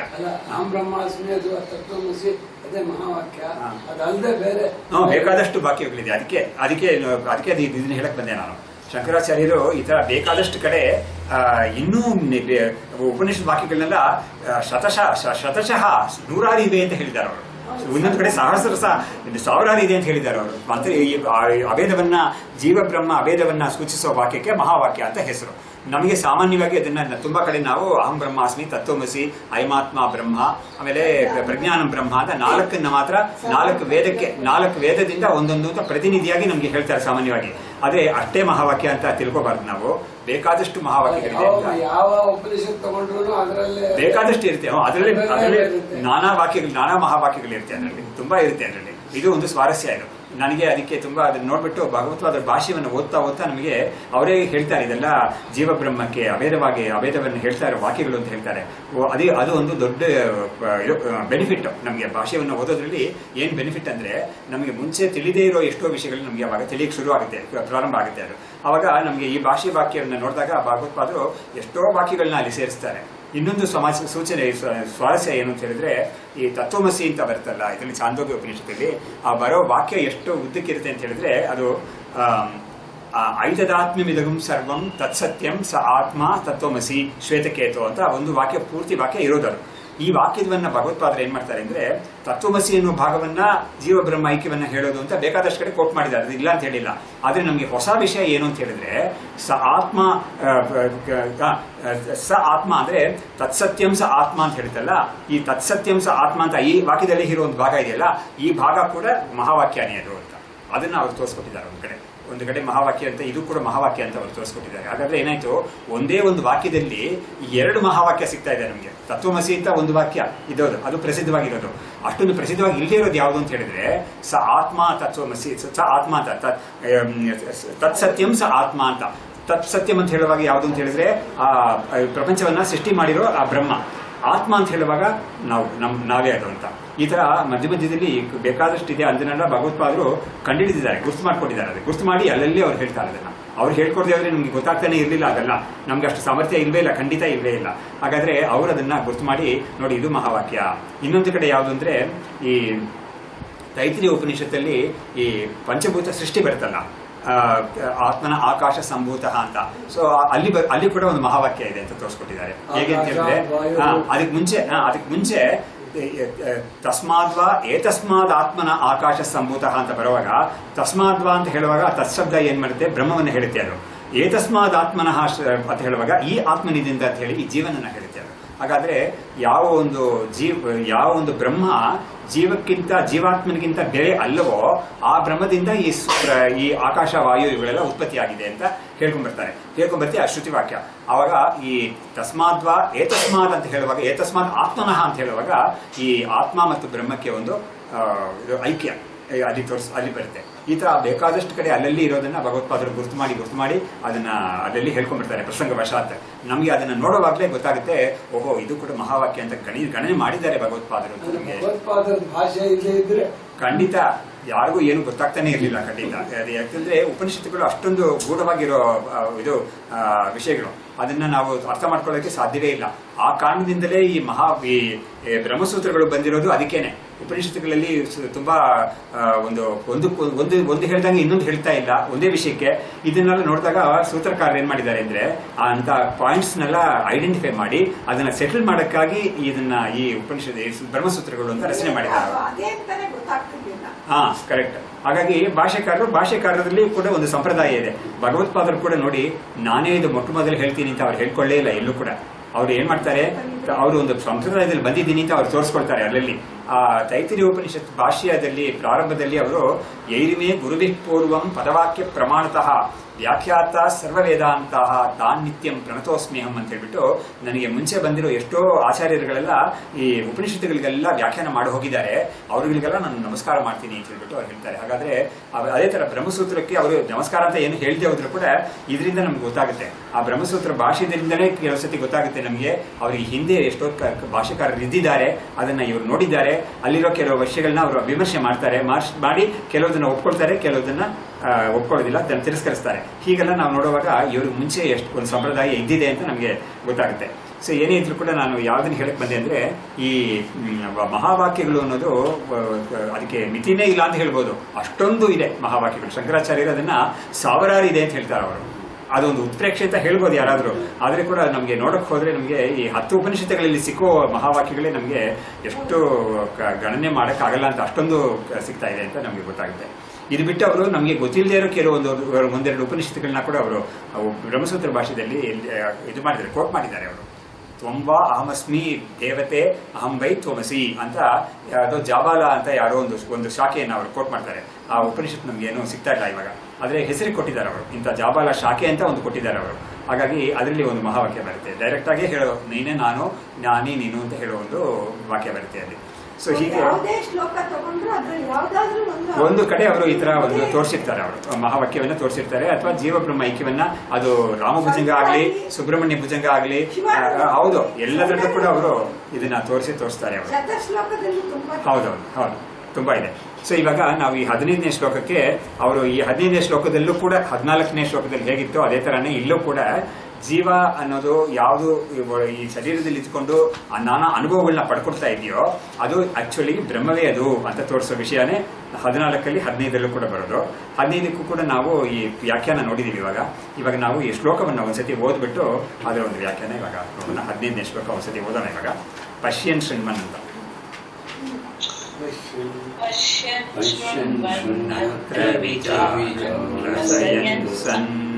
ಜಿಘ್ರನ್ ಬಿಭ್ರದ್ದೇಹಮಿಮಂ ಜೀವತಯೇತಂ ಇತ್ಯಾತ್ಮಾನಂ ಯಂ ವಿದುರೀಶಂ ವಿಷಯಜ್ಞಂ ತಂ ಸಂಸಾರಧ್ವಾಂತವಿನಾಶಂ ಹರಿಮೀಡೆ ತಂ ಸಂಸಾರಧ್ವಾಂತವಿನಾಶಂ ಹರಿಮೀಡೆ. ಸೊ ಈ ಶ್ಲೋಕದಲ್ಲಿ ಇದೇ ತರನೇ ಪಶ್ಯನ್ ಶೃಣ್ವನ್ ಅತ್ರ ವಿಜಾನನ್ ರಸಯನ್ ಸನ್ ಜಿಘ್ರನ್ ಬಿಭ್ರದ್ದೇಹಮಿಮಂ ಜೀವತಯ ಇತ್ತಂ ಅಂತ. ಪಶ್ಯನ್ ಅಂದ್ರೆ ಕಣ್ಣಿಂದ ನೋಡ್ತಾ, ಶೃಣ್ವನ್ ಅಂದ್ರೆ ಕಿವಿಯಿಂದ ಕೇಳ್ತಾ, ವಿಜಾನನ್ ಅಂದ್ರೆ ಬುದ್ಧಿಯಿಂದ ತಿಳ್ಕೊಳ್ತಾ, ಆಮೇಲೆ ರಸಯನ್ ನಾಲಿಗೆಯಿಂದ ರುಚಿಯನ್ನು ನೋಡ್ತಾ, ಜಿಘ್ರನ್ ಅಂದ್ರೆ ಮೂಗಿಂದ ವಾಸನೆಯನ್ನು ನೋಡ್ತಾ, ಇದು ಉಪಲಬ್ಧಿ, ವಾಸನಾ ಉಪಲಬ್ಧಿ ಅದು. ಹೀಗೆ ದೇಹವನ್ನ ಹೊತ್ತುಕೊಂಡು ಜೀವನಾಗಿ ಇದ್ಕೊಂಡು ಯಾವ್ದಿದೆಯೋ ನೋಡಿ, ಜೀವತಯ ಇತ್ತಂ, ಜೀವನಾಗಿ ಇದ್ಕೊಂಡು ಇದನ್ನೆಲ್ಲ ಮಾಡ್ತಾ ಇರೋದು ಬ್ರಹ್ಮವೇ ಅಂತ. ಹಾಗಾದ್ರೆ ಏನಾಯ್ತು, ಬ್ರಹ್ಮವೇ ನಮ್ಮಲ್ಲಿ ಇರೋ ಜೀವ ಅಂತ. ಜೀವನಾಗಿ ನಾವು ಅನ್ಕೊಳ್ತೀವಲ್ಲ, ನಾನು ಜೀವ, ನಾನು ಸಂಸಾರಿ ಅನ್ಕೊಳ್ತಾ ಇದೀವಲ್ಲ, ಇದು ಆಕ್ಚುಲಿ ಬ್ರಹ್ಮವೇ ಅದು. ಬ್ರಹ್ಮವೇ ಈ ಜೀವನಾಗಿ ಇದ್ಕೊಂಡು ಇದೆಲ್ಲ ಮಾಡ್ತಾ ಇದೆ ಅಂತ ಈ ಶ್ಲೋಕದಲ್ಲಿ ಹೇಳ್ತಾ ಇದ್ದಾರೆ. ಇತಿ ಆತ್ಮಾನಂ ಎಂ ವಿದುಹು ಈಶಂ. ಹೀಗೆ ಆ ಬ್ರಹ್ಮವನ್ನ ನಾನೇ ಅಂತ ಯಾರು ತಿಳ್ಕೊಳ್ತಾರೋ, ವಿಷಯಜ್ಞ ವಿಷಯಗಳೆಲ್ಲ ತಿಳ್ಕೊಳ್ಳೋ ಒಂದು ಸ್ವರೂಪ ಇದೆಯಲ್ಲ, ತಂ ಸಂಸಾರ ಧ್ವಾಂತಂ ವಿನಾಶಂ ಹರಿಮೇಡೆ ಅಂತ ಒಂದು ಹರಿಯನ್ನು. ಹಾಗಾದ್ರೆ ಏನಾಯ್ತು, ಈ ಹರಿ ಅನ್ನೋದೇ ನಮ್ಮ ಶರೀರದಲ್ಲಿ ಇದ್ಕೊಂಡು ನಾವು ಇದೆಲ್ಲ ಮಾಡ್ತಾ ಇದೀವಿ ಅಂತ ನಾವು ಅನ್ಕೊಳ್ತೀವಲ್ಲ, ಅದು ಈ ಹರಿಯೇ ಮಾಡ್ತಾ ಇರೋದು ಅಂತ. ಹಾಗಾದ್ರೆ ನೋಡಿ, ಈ ಇಂಥ ಶ್ಲೋಕಗಳಲ್ಲಿ ನಮಗೆ ಈ ಭಕ್ತಿ ಅನ್ನೋದರ ಒಂದು ಪರಾಕಾಷ್ಠತೆ ಜ್ಞಾನ ಅನ್ನೋ ಪರಾಕಾಷ್ಠತೆಗಿಂತ ಬೇರೆ ಅಲ್ವೇ ಇಲ್ಲ ಅಂತ ಶಂಕರಾಚಾರ್ಯರು ಅದನ್ನ 18ನೇ ಅಧ್ಯಾಯ ಗೀತೆ ಭಾಷೆಯಲ್ಲಿ ತುಂಬಾ ತೋರಿಸಿದ್ದಾರೆ. ಅವರು ಪರಾಭಕ್ತಿ ಅನ್ನೋದು ಪರಾಜ್ಞಾನ ನಿಷ್ಠ ಅನ್ನೋದು ಎರಡು ಬೇರೆ ಅಲ್ವೇ ಇಲ್ಲ ಅಂತ ತೋರಿಸಿದ್ದಾರೆ. ಇವಾಗ ನೋಡಿ, ಇವಾಗ ಈ ಭಕ್ತಿ ಮಾರ್ಗದಲ್ಲಿ ನಾನು ಅನ್ನೋದನ್ನ ಅಳಿಸ್ಕೊಳ್ಳೋಕೆ ನೋಡ್ತಾನ ಅವನು. ಭಗವಂತ ನೀನೇ ಇದೆಯಾ, ಎಲ್ಲ ಕಡೆನೂ ನೀನು ಅಂತ ರಾಮಕೃಷ್ಣ ಪರಮಹಂಸರು ಇದನ್ನ ಬಾಯ್ಬಿಟ್ಟು ಹೇಳೇ ಇದ್ದಾರೆ. ಅವರು ನಾವು ಹೇಗೆ ಹೇಳಬೇಕು, ನಾವು ಹೇಗೆ ಅದನ್ನ ಹೇಳ್ಕೋಬೇಕು ಅಂತ ಆರ್ಟಿಕ್ಯುಲೇಟ್ ಮಾಡಿ ಅವ್ರು ಹೇಳಿದ್ದಾರೆ. ನಮ್ಮ ಸಾಧನೆಯಲ್ಲಿ ನಾವು ಹೇಗೆ ನಾವು ಹೇಳ್ಕೋಬೇಕು ಅಂತ ಹೇಳಿದ್ರೆ, ನೀನೇ ನಾನಲ್ಲ ಅಂತ ಅವ್ರು ಬೆಂಗಾಳಿ ಭಾಷೆಯಲ್ಲಿ ಹೇಳ್ತಾರೆ. ಅದನ್ನ ನನಗೆ ಅದು ಹೇಳಕ್ ಬರ್ತಾ ಇಲ್ಲ, ಆದ್ರೆ ಅವ್ರು ಹೇಳ್ತಾರೆ ತೂಹಿತನೇ ಹೇಳ್ತಾರೆ ಅವರು, ನೀನೇ ನಾನಿಲ್ವೇ ಇಲ್ಲ ಅಂತ. ಹಾಗಾದ್ರೆ ಏನಾಯ್ತು, ಈ ಭಕ್ತ ಅನ್ನೋನು ವಾಸ್ತವವಾಗಿ ತನ್ನನ್ನ ಅಳಿಸ್ಕೊಳ್ಳಕ್ ನೋಡ್ತಾನ. ನಾನು ಇಲ್ವೇ ಇಲ್ಲ, ನೀನೇ ಇರೋದು ಅಂತ. ಅದೇ ಇಲ್ಲಿ ಹೇಳ್ತಾ ಇರೋದು. ಈ ನಾನು ಜೀವ ಅಂತ ನಾನು ಅಂತ ಹೇಳ್ತಾ ಇದೀವಲ್ಲ, ಅದು ಇಲ್ವೇ ಇಲ್ಲ, ವಾಸ್ತವವಾಗಿ ಇರೋದು ಅದೇನೆ. ಹಾಗಾದ್ರೆ ನೋಡಿ ಎಷ್ಟು ಒಂದಕ್ಕೊಂದು ಸೇರ್ಕೊಂಡು ಹೊಂದಾಣಿಕೆ ಇದೆ ನೋಡಿ. ಆದರೆ ಇಲ್ಲಿ ಜೀವನಾಗಿ ಇರೋದು ಬ್ರಹ್ಮವೇ ಅಂತ ಇಲ್ಲಿ ಬಾಯಿಬಿಟ್ಟು ಖಡಾಖಂಡಿತವಾಗಿ ಉಪನಿಷತ್ ಮಾತ್ರ ಸ್ವಲ್ಪ ಕೂಡ ಅದು ಸಂಕೋಚ ಪಡೋದೇ ಇಲ್ಲ. ನೇರಾಗಿ ಹೇಳ್ಬಿಡ್ತೆ, ಅದು ಖಡಾಖಂಡಿತವಾಗಿ ಹೇಳ್ಬಿಡ್ತೆ. ಅದು ನಿನಗೆ ಇಷ್ಟ ಇದೆಯೋ ಇಲ್ವೋ, ದಿಸ್ ಇಸ್ ದಿ ಫ್ಯಾಕ್ಟ್. ನೀನು ಇದನ್ನ ತಿಳ್ಕೊಂಡ್ರೆ ನೀನು ಬದುಕೊಂಡೆ, ತಿಳ್ಕೊಂಡೆ ಹೋದ್ರೆ ನೀನು ಇವರಲ್ಲಿ ಪೋಸ್ಟ್ ಪೋನಿಂಗ್. ನಮ್ಮ ಪರಮಾರ್ಥಾನಂದ ಬರ್ತಾ ಇದಾರಲ್ಲ, ಮೇ ತಿಂಗಳಲ್ಲಿ ಬರ್ತಾ ಇದಾರೆ ಅವ್ರು ಹೇಳೋರು ಯಾರೇ ಅದೇ ಇದರಲ್ಲಿ NNK ಆರ್ಮಿ ಕಾಲೇಜ್ ಇದೆಯಲ್ಲ ಇಲ್ಲಿ, ಅಲ್ಲಿ ಇದಕ್ಕೆ ಬರ್ತಾರೆ ಆರ್ ವಿ ಟೀಚರ್ಸ್ ಕಾಲೇಜ್ ಸರಿ. ಒಂದು ವಾರ ಮಾಡ್ತಾರೆ ಅವರು. ಇದು 17ನೇ ಅಧ್ಯಾಯ 17th ಚಾಪ್ಟರ್ ಮಾಡ್ತಾರೆ. ಸೊ ಅವರು ಹೇಳೋರು you can only postpone this ಅಹಂ ಬ್ರಹ್ಮಾಸ್ಮಿ ಇದು knowledge, but you cannot avoid it. ಇವಾಗ ಪೋಸ್ಟ್ಪೋನ್ ಮಾಡ್ಬೋದು, ನನಗದು ಏನಪ್ಪ ಇಷ್ಟ ಇಲ್ಲ ಅಂತನೋ ಅಥವಾ ನನ್ನ ಕೈಲಿ ಆಗ್ತಾ ಇಲ್ಲ ಅಂತನೋ ನೀನು ಅದನ್ನ ಬಿಟ್ಬಿಡ್ಬೋದು. ಬಟ್ ಯಾವಾಗಲಾದ್ರೂ ಈ ಜನ್ಮದಲ್ಲೋ ಯಾವುದಾದ್ರೂ ಒಂದು ಜನ್ಮದಲ್ಲಿ ನೀನು ಮುಕ್ತಿ ಪಡ್ಕೋಬೇಕಾದ್ರೆ ಇದು ಬೇಕೇ ಬೇಕು, ಇದ್ರ ಮುಖಾಂತರನೇ ನಿನ್ಗೆ ಉಂಟು ಅದು ಅಂತ ಅವರು ಹೇಳೋರು. You can only postpone it but you cannot avoid it ಅಂತ ಅವರು ಹೇಳೋರು. ಸೊ ಹೀಗೆ ಈ ಇತಿ ಆತ್ಮಾನಂ ಎಂ ವಿದುಹು ಈಶಂ ಅಂತ. ಸೊ ಹಾಗಾದ್ರೆ ಏನಾಯ್ತು, ಆ ಈಶ ಅಂದ್ರೆ ಈಶ್ವರ. ಆ ಈಶ್ವರನನ್ನ ನಾನು ಅಂತ ಯಾರು ತಿಳ್ಕೊಳ್ತಾರೋ, ಹೇಗೆ ಇದೆಲ್ಲ ಮಾಡ್ತಾ ಇರೋದು ಜೀವನಾಗಿ ಇದೆಲ್ಲ ಮಾಡ್ತಾ ಇರೋದು ಈಶ್ವರನೇ ಅಂತ ತಾನು ಇವಾಗ ಇದನ್ನೆಲ್ಲ ಮಾಡ್ತಾ ಇರೋದು ಈಶ್ವರ ಅಂತ ಇವ್ನು ಹೇಳ್ತಾನೆ ಅಂತ ಇಟ್ಕೊಳ್ಳಿ. ಆ ಹೇಳೋನು ಬೈದಾನಲ್ಲ, ಅವನು ಯಾರು ಅಂತ ಪ್ರಶ್ನೆ ಮಾಡ್ಕೊಂಡ್ರೆ ಅವನೇ ಆ ಈಶ್ವರ ಅಂತ ಆಗುತ್ತೆ ಅದು ಕೊನೆಯಲ್ಲಿ. ಯಾಕಂದ್ರೆ ಅವನು ತನ್ನನ್ನು ಬಿಡಿಸ್ಕೊಳಕ್ ಆಗೋದಿಲ್ವಲ್ಲ, ಅವನು ತನಗೂ ಒಂದು ಉಪಪತ್ತಿ ಮಾಡಿ ತೋರಿಸ್ಕೋಬೇಕು ಅವನು ತಾನು ಯಾರು ಅಂತ. ಈಗ ಭಗವಂತನೇಪ ಎಲ್ಲವೂ ಮಾಡ್ತಾ ಇರೋದು ಅಂತ ಭಕ್ತನು ಹೇಳ್ತಾನೆ, ತುಂಬಾ ಚೆನ್ನಾಗಿ ಹೇಳ್ತಾನೆ. ಅವನು ನಾನು ಒಳಗಡೆ ಇದ್ಕೊಂಡು ಅಂತರ್ಯಾಮಿಯಾಗಿ ಇದ್ಕೊಂಡು ಅವನು ಎಲ್ಲವನ್ನೂ ಮಾಡಿಸ್ತಾ ಇರೋದು ಅಂತ ಅವನು ಹೇಳ್ತಾನೆ. ಅದೇ ಸರಿ ನೀನ್ ಯಾರು ಅಂತ ಕೇಳಿದ್ರೆ ಅವನ ಪ್ರಶ್ನೆನ ಅವನು ಕೊನೆಯಲ್ಲಿ ನಾನು ಅವನಿಂದ ಬೇರೆ ಅಲ್ಲ ಅಂತ ಹೇಳಲೇಬೇಕಾಗುತ್ತೆ. ಅದು ಅದರಿಂದ ಅವನು ಅವಾಯ್ಡ್ ಮಾಡಕ್ ಆಗೋದೇ ಇಲ್ಲ ಅದನ್ನ. ಸೊ ಹೀಗೆ ಈ ಶ್ಲೋಕದಲ್ಲಿ ಅರ್ಥ ಹೇಳಿದ್ರು ಅವರು. ಇವಾಗ 61ನೇ ಪೇಜಲ್ಲಿ ಅದೇ ನೋಡೋದು ಅಂದ್ರೆ ಸಾಕ್ಷಾತ್ಕಾರ, ನಾನೇ ಅದು ಅಂತ ತಿಳ್ಕೊಳ್ಳೋದು ಅಷ್ಟೇ, ನಾನೇ ಅದು ಅಂತ ತಿಳ್ಕೊಳ್ಳೋದು. ಯಾಕಂದ್ರೆ ಅದನ್ನು ನೋಡಿ ನನಗಿಂತ ಬೇರೆ ಒಂದು ವಸ್ತು ಅಂತ ಹೇಳಿದ್ರೆ ಅದು ಅದ್ವೈತ ಆಗೋದೇ ಇಲ್ಲ. ಅದು ಯಾಕಂದ್ರೆ ನನಗಿಂತ ಬೇರೆ ಒಂದು ವಸ್ತು ಅಂತ ಆಗೋದ್ರೆ ಅದು ಇವನು ತಿರ್ಗಾ ಇವನು ಪರಿಚಿನ್ನ ಆಗ್ತಾನೆ, ಅದು ವಸ್ತು ಪರಿಚಿನ್ನವಾಗಿ ಅದು ಬೇರೆ ಅಂತ ಆಗೋಗ್ಬಿಡುತ್ತೆ. ಅದು ಹಾಗಲ್ಲದೆ ನನಗೂ ಅದಕ್ಕೂ ಅದಕ್ಕೆ ಅವರು ಮಧುಸೂದನ ಸರಸ್ವತಿಗಳು ಸಯೇವಾಹಂ ಅಂತ ಅವ್ರನ್ನ ಕೊನೆಯಲ್ಲಿ ಹೇಳ್ಬಿಟ್ರು. ಅದನ್ನ ಅದ್ರ ಕೊನೆ ಪರಾಕಾಷ್ಠತೆ ಏನು ಅಂತ ಹೇಳಿದ್ರೆ ಸಯೇವಾಹಂ, ಅಭೇದದಲ್ಲಿ ಅದು ಪರಿವಸನ ಆಗಬೇಕು. ಅದು ಭಕ್ತಿ ಅನ್ನೋದು ಕೊನೆಯಲ್ಲಿ ಹಾಗೆ ಆಗ್ಬೇಕದು ಅಂತ. ಹೀಗೆ ಇದಕ್ಕೆ ವ್ಯಾಖ್ಯಾನದಲ್ಲಿ ನೋಡೋಣ ಹೇಗೆ ಹೇಳ್ತಾ ಇದ್ದಾರೆ. ಇಮಂ ದೇಹಂ ಕಾರ್ಯಕಾರಣ ಸಂಘಾತಂ ಜೀವತಯ ಪ್ರವಿಶ್ಯ ಬಿಭ್ರತ್ ಆತ್ಮ ಇತ್ತಂ ಚಕ್ಷುಷೋಪಾಧಿನ ಪಶ್ಯನ್ ಭವತಿ ಅಂತ ನೋಡಿದ್ರೆ ಈ ದೇಹ ಅಂದ್ರೆ ಯಾವುದು, ಕಾರ್ಯಕಾರಣ ಸಂಘಾತಂ ಅಂತ ಹೇಳಿದ್ರು. ಕಾರ್ಯಕಾರಣ ಅಂತ ಹೇಳ್ಬೋದು, ಕಾರ್ಯಕಾರಣ ಅಂತ ಹೇಳ್ಬೋದು. ಎರಡಕ್ಕೂ ಅಷ್ಟೊಂದು ಜಾಸ್ತಿ ವ್ಯತ್ಯಾಸ ಇಲ್ಲ. ಈ ಪಂಚಭೂತಗಳಿಂದ ಆಗಿರೋ ಈ ಸ್ಥೂಲ ಶರೀರ ಮತ್ತು ಸೂಕ್ಷ್ಮ ಶರೀರ, ಪಂಚಭೂತಗಳೇ ಸೂಕ್ಷ್ಮ ಭಾವದಿಂದ ಆಗಿರೋ ಸೂಕ್ಷ್ಮ ಶರೀರ, ಸ್ಥೂಲವಾಗಿ ಆಗಿರೋ ಈ ಸ್ಥೂಲ ಶರೀರ, ಇದಕ್ಕೆ ನಮ್ಮ ಬಾಡಿ ಮೈಂಡ್ ಕಾಂಪ್ಲೆಕ್ಸ್ ಅಂತ ಇಂಗ್ಲಿಷಲ್ಲಿ ಹೇಳ್ತೀವಿ. ಅದನ್ನ ಈ ಈಶ್ವರನೇ ಹೊತ್ಕೊಂಡಿದ್ದಾನೆ, ಭರಣ ಮಾಡ್ತಾ ಇದ್ದಾನೆ. ಹೇಗೆ ಭರಣ ಮಾಡ್ತಾ ಇದ್ದಾನೆ, ಕೈಯಲ್ಲಿ ನಾವೇನೋ ಒಂದು ಪದಾರ್ಥ ಇಟ್ಕೊಳ್ತೀವಲ್ಲ, ಹೀಗೆ ಹೊತ್ಕೊಂಡಿದ್ದಾನೆ ಅಂದ್ರೆ ಹಾಗಲ್ಲ. ಈ ಶರೀರದಲ್ಲಿ ಆಗ್ತಾ ಇರೋ ವ್ಯಾಪಾರಗಳನ್ನೆಲ್ಲ ಅವನೇ ಕಾರಣಭೂತನಾಗಿದ್ದಾನೆ ಅಂತ. ಹಾಗಾಗಿ ಈ ಶರೀರ ಮೇಂಟೈನ್ ಆಗಕ್ಕೆ, ಈ ಶರೀರ ಅದನ್ನ ವ್ಯಾಪಾರಗಳೆಲ್ಲ ಮಾಡೋದಕ್ಕೆ ಯಾರು ಕಾರಣೀಭೂತನಾಗಿದ್ದಾನೋ ಅದು ಈಶ್ವರ. ಅಂದ್ರೆ ಅದೇ ಚೈತನ್ಯ, ಅಂತರ್ಯಾಮಿ ಚೈತನ್ಯ ಅದೇನೆ ಅಂತ. ಸೊ ಹೀಗೆ ಈ ಬಿಭ್ರತೆ ಆತ್ಮ ಇತ್ತಂ, ಆತ್ಮ ಅನ್ನೋದೇ ಇದು. ಇದನ್ನ ಹೀಗೆ ಚಕ್ಷುಷೋಪಾಧಿನ ಪಶ್ಯನ್ ಭವತಿ. ಚಕ್ಷುಷ್ ಅಂತ ಕಣ್ಣು ಅಂತ ಒಂದು ಇಂದ್ರಿಯವನ್ನು ಉಪಾಧಿಯಾಗಿ ಇಟ್ಕೊಂಡು ಅದು ನೋಡ್ತಾ ಇದೆ ಅಂತ. ಅದಕ್ಕೆ ನೋಡಿ ಇದನ್ನೆಲ್ಲ ನಾನ್ ಮಾಡ್ತಾ ಇದ್ದೀನಿ ಅಂತ ಯಾರಾದ್ರೂ ಹೇಳಿದ್ರೆ ಅವನು ವಿಮೂಢಾತ್ಮ ಅಂತ ಗೀತೆಯಲ್ಲಿ 3ನೇ ಅಧ್ಯಾಯದಲ್ಲಿ ಹೇಳಿದ್ದಾರೆ. ಅಹಂಕಾರ ವಿಮೂಢಾತ್ಮ ಕರ್ತಾಹಂ ಇತಿ ಮನ್ಯತೆ ಅಂತ. ಪ್ರಕೃತಿ ಕ್ರಿಯಮಾಣಾನಿ ಗುಣ ಕರ್ಮಾಣಿ ಸರ್ವಶಃ. ಇವಾಗ ಪ್ರಕೃತಿನೇ ಇದೆಲ್ಲ ಮಾಡ್ತಾ ಇರೋದು, ಆದ್ರೆ ಪ್ರಕೃತಿ ಮಾಡೋದಕ್ಕೆ ಅದಕ್ಕೆ ಆತ್ಮನ ಚೈತನ್ಯದ ಒಂದು ಅಪೇಕ್ಷೆ ಇದ್ದೇ ಇದೆ. ಆದ್ರೆ ಇವನು ಈ ಜೀವ ಏನು ಖಂಡಿತ ಮಾಡ್ತಾನೆ ಇಲ್ಲ. ಆದ್ರೆ ಅವನೇನಾದ್ರೂ ನಾನು ಮಾಡ್ತೀನಿ ಅಂತ ಅನ್ಕೊಂಡ್ರೆ ಅವನು ಮೂಢ ಅಂತ ಹೇಳ್ಬಿಟ್ಟು ಅವನ್ನ ನಿಂದೆ ಮಾಡಿದೆ. ಅಹಂಕಾರ ವಿಮೂಢಾತ್ಮ ಅಂತ ನಿಂದೆ ಮಾಡಿದೆ. ಹಾಗಾದ್ರೆ ಅವನು ಅಹಂಕಾರ ಮೂಢಾತ್ಮ ಆಗದೇ ಇರ್ಬೇಕಾದ್ರೆ ಅವನು ಏನ್ ತಿಳ್ಕೋಬೇಕು ಅಂತ ಹೇಳಿದ್ರೆ ಅವನು ಆ ಬ್ರಹ್ಮಕ್ಕಿಂತ ನಾನು ಬೇರೆ ಅಲ್ಲ ಅಂತ ತಿಳ್ಕೋಬೇಕು ನಾವು. ಹಾಗಾದ್ರೆ ಅದು ಅಹಂಕಾರ ಅಲ್ವಾ ಅಂತ ಯಾರಾದ್ರೂ ಕೇಳ್ಬೋದು. ಆದ್ರೆ ಅದಕ್ಕೆ ಅದ ಒಂದು ಪ್ರಶ್ನೆಗೆ ಅದು ಅತಿ ಪ್ರಸಂಗ ಅಂತ ಹೇಳ್ಬಿಟ್ಟು ಅದನ್ನ ತಳ್ಬಿಡ್ತಾರೆ ಶಂಕರಾಚಾರ್ಯರು. ಅದು ಅಹಂಕಾರ ಅಲ್ವೇ ಇಲ್ಲ. ಅದು ಅಹಂಕಾರವನ್ನ ಹೋಗ್ಲಾಡಿಸೋ ಜ್ಞಾನ. ಅದು ಅಹಂಕಾರ ಅನ್ನೋದು ಒಂದು ಪಂಚಭೂತಗಳಲ್ಲಿ ಪಂಚಕೋಶಗಳಲ್ಲಿ ಒಂದು ತತ್ವ, ಒಂದು ಅಂಶ. ಅದು ಅಹಂಕಾರ ಅನ್ನೋದು ಈ ಆನಂದಮಯ ಕೋಶ ಅನ್ನೋದೇ ಅದಕ್ಕೆ ಹೇಳಿದ್ದಾರೆ ಅಹಂಕಾರ ಅಂತ ಅನ್ನೋದು. ಹಾಗಾದ್ರೆ ಈ ಅಹಂಕಾರ ಅನ್ನೋದೇ ಮೂಲ ಎಲ್ಲ ಸಂಸಾರಕ್ಕೂ ಅದೇ ಮೂಲಭೂತವಾಗಿದೆ. ಅದನ್ನ ಹೋಗಲಾಡಿಸೋ ಭಾವನೆ ಅದು. ನಾನು ಈ ಅಹಂಕಾರ ಅಲ್ಲ, ಅದು ನಾನು ಬ್ರಹ್ಮಸ್ವರೂಪವೇ ಅಂತ ತಿಳ್ಕೊಳ್ಳೋದು ಈ ಅಹಂಕಾರವನ್ನ ಹೋಗಲಾಡಿಸೋ ನಿರ್ಮೂಲ ಮಾಡೋ ಜ್ಞಾನ ಅದು. ಅದನ್ನ ಹೋಗಿ ಯಾರಾದ್ರೂ ನೀನು ಅಹಂಕಾರದಿಂದ ನೀನೇ ಈಶ್ವರ ಅಂತ ಹೇಳ್ಕೊಳ್ತೀಯ ಅಂತ ಯಾರಾದ್ರೂ ಹೇಳಿದ್ರೆ ಅದು ತುಂಬಾ ತುಂಬಾ ತಪ್ಪಾಗುತ್ತೆ. ಅದು ವೇದಾಂತವನ್ನ ಅವ್ರು ತಿಳ್ಕೊಂಡಿಲ್ಲ ಅಂತ ಅರ್ಥ ಆಗುತ್ತೆ ಅಷ್ಟೇ. ಸೊ ಹೀಗೆ ಉಪಾಧಿಯಿಂದಾನೇ ಇವನ್ನೆಲ್ಲವನ್ನು ಮಾಡ್ತಾ ಇದ್ದಾನೆ ಅನ್ನೋದನ್ನ ಇವರು ಮತ್ತೆ ಮತ್ತೆ ಈ ವ್ಯಾಖ್ಯಾನದಲ್ಲಿ ತೋರಿಸ್ತಾ ಇದ್ದಾರೆ. ನೋಡಿ, ಮುಂದಕ್ಕೆ ಕೂಡ ಹೇಳ್ತಾ ಇದ್ದಾರೆ, ತಥಾ ಶ್ರೋತ್ರೋಪಾಧಿನ ಶೃಣ್ವನ್ ಶಬ್ದಗ್ರಾಹಕ. ಹಾಗಾದ್ರೆ ಕಿವಿ ಅಂತ ಒಂದು ಇಂದ್ರಿಯ ಇದೆಯಲ್ಲ, ಆ ಇಂದ್ರಿಯನ್ನು ಉಪಾಧಿಯಾಗಿ ಇಟ್ಕೊಂಡು ಅದರ ಮುಖಾಂತರ ಕೇಳ್ತಾ ಇದ್ದಾನೆ.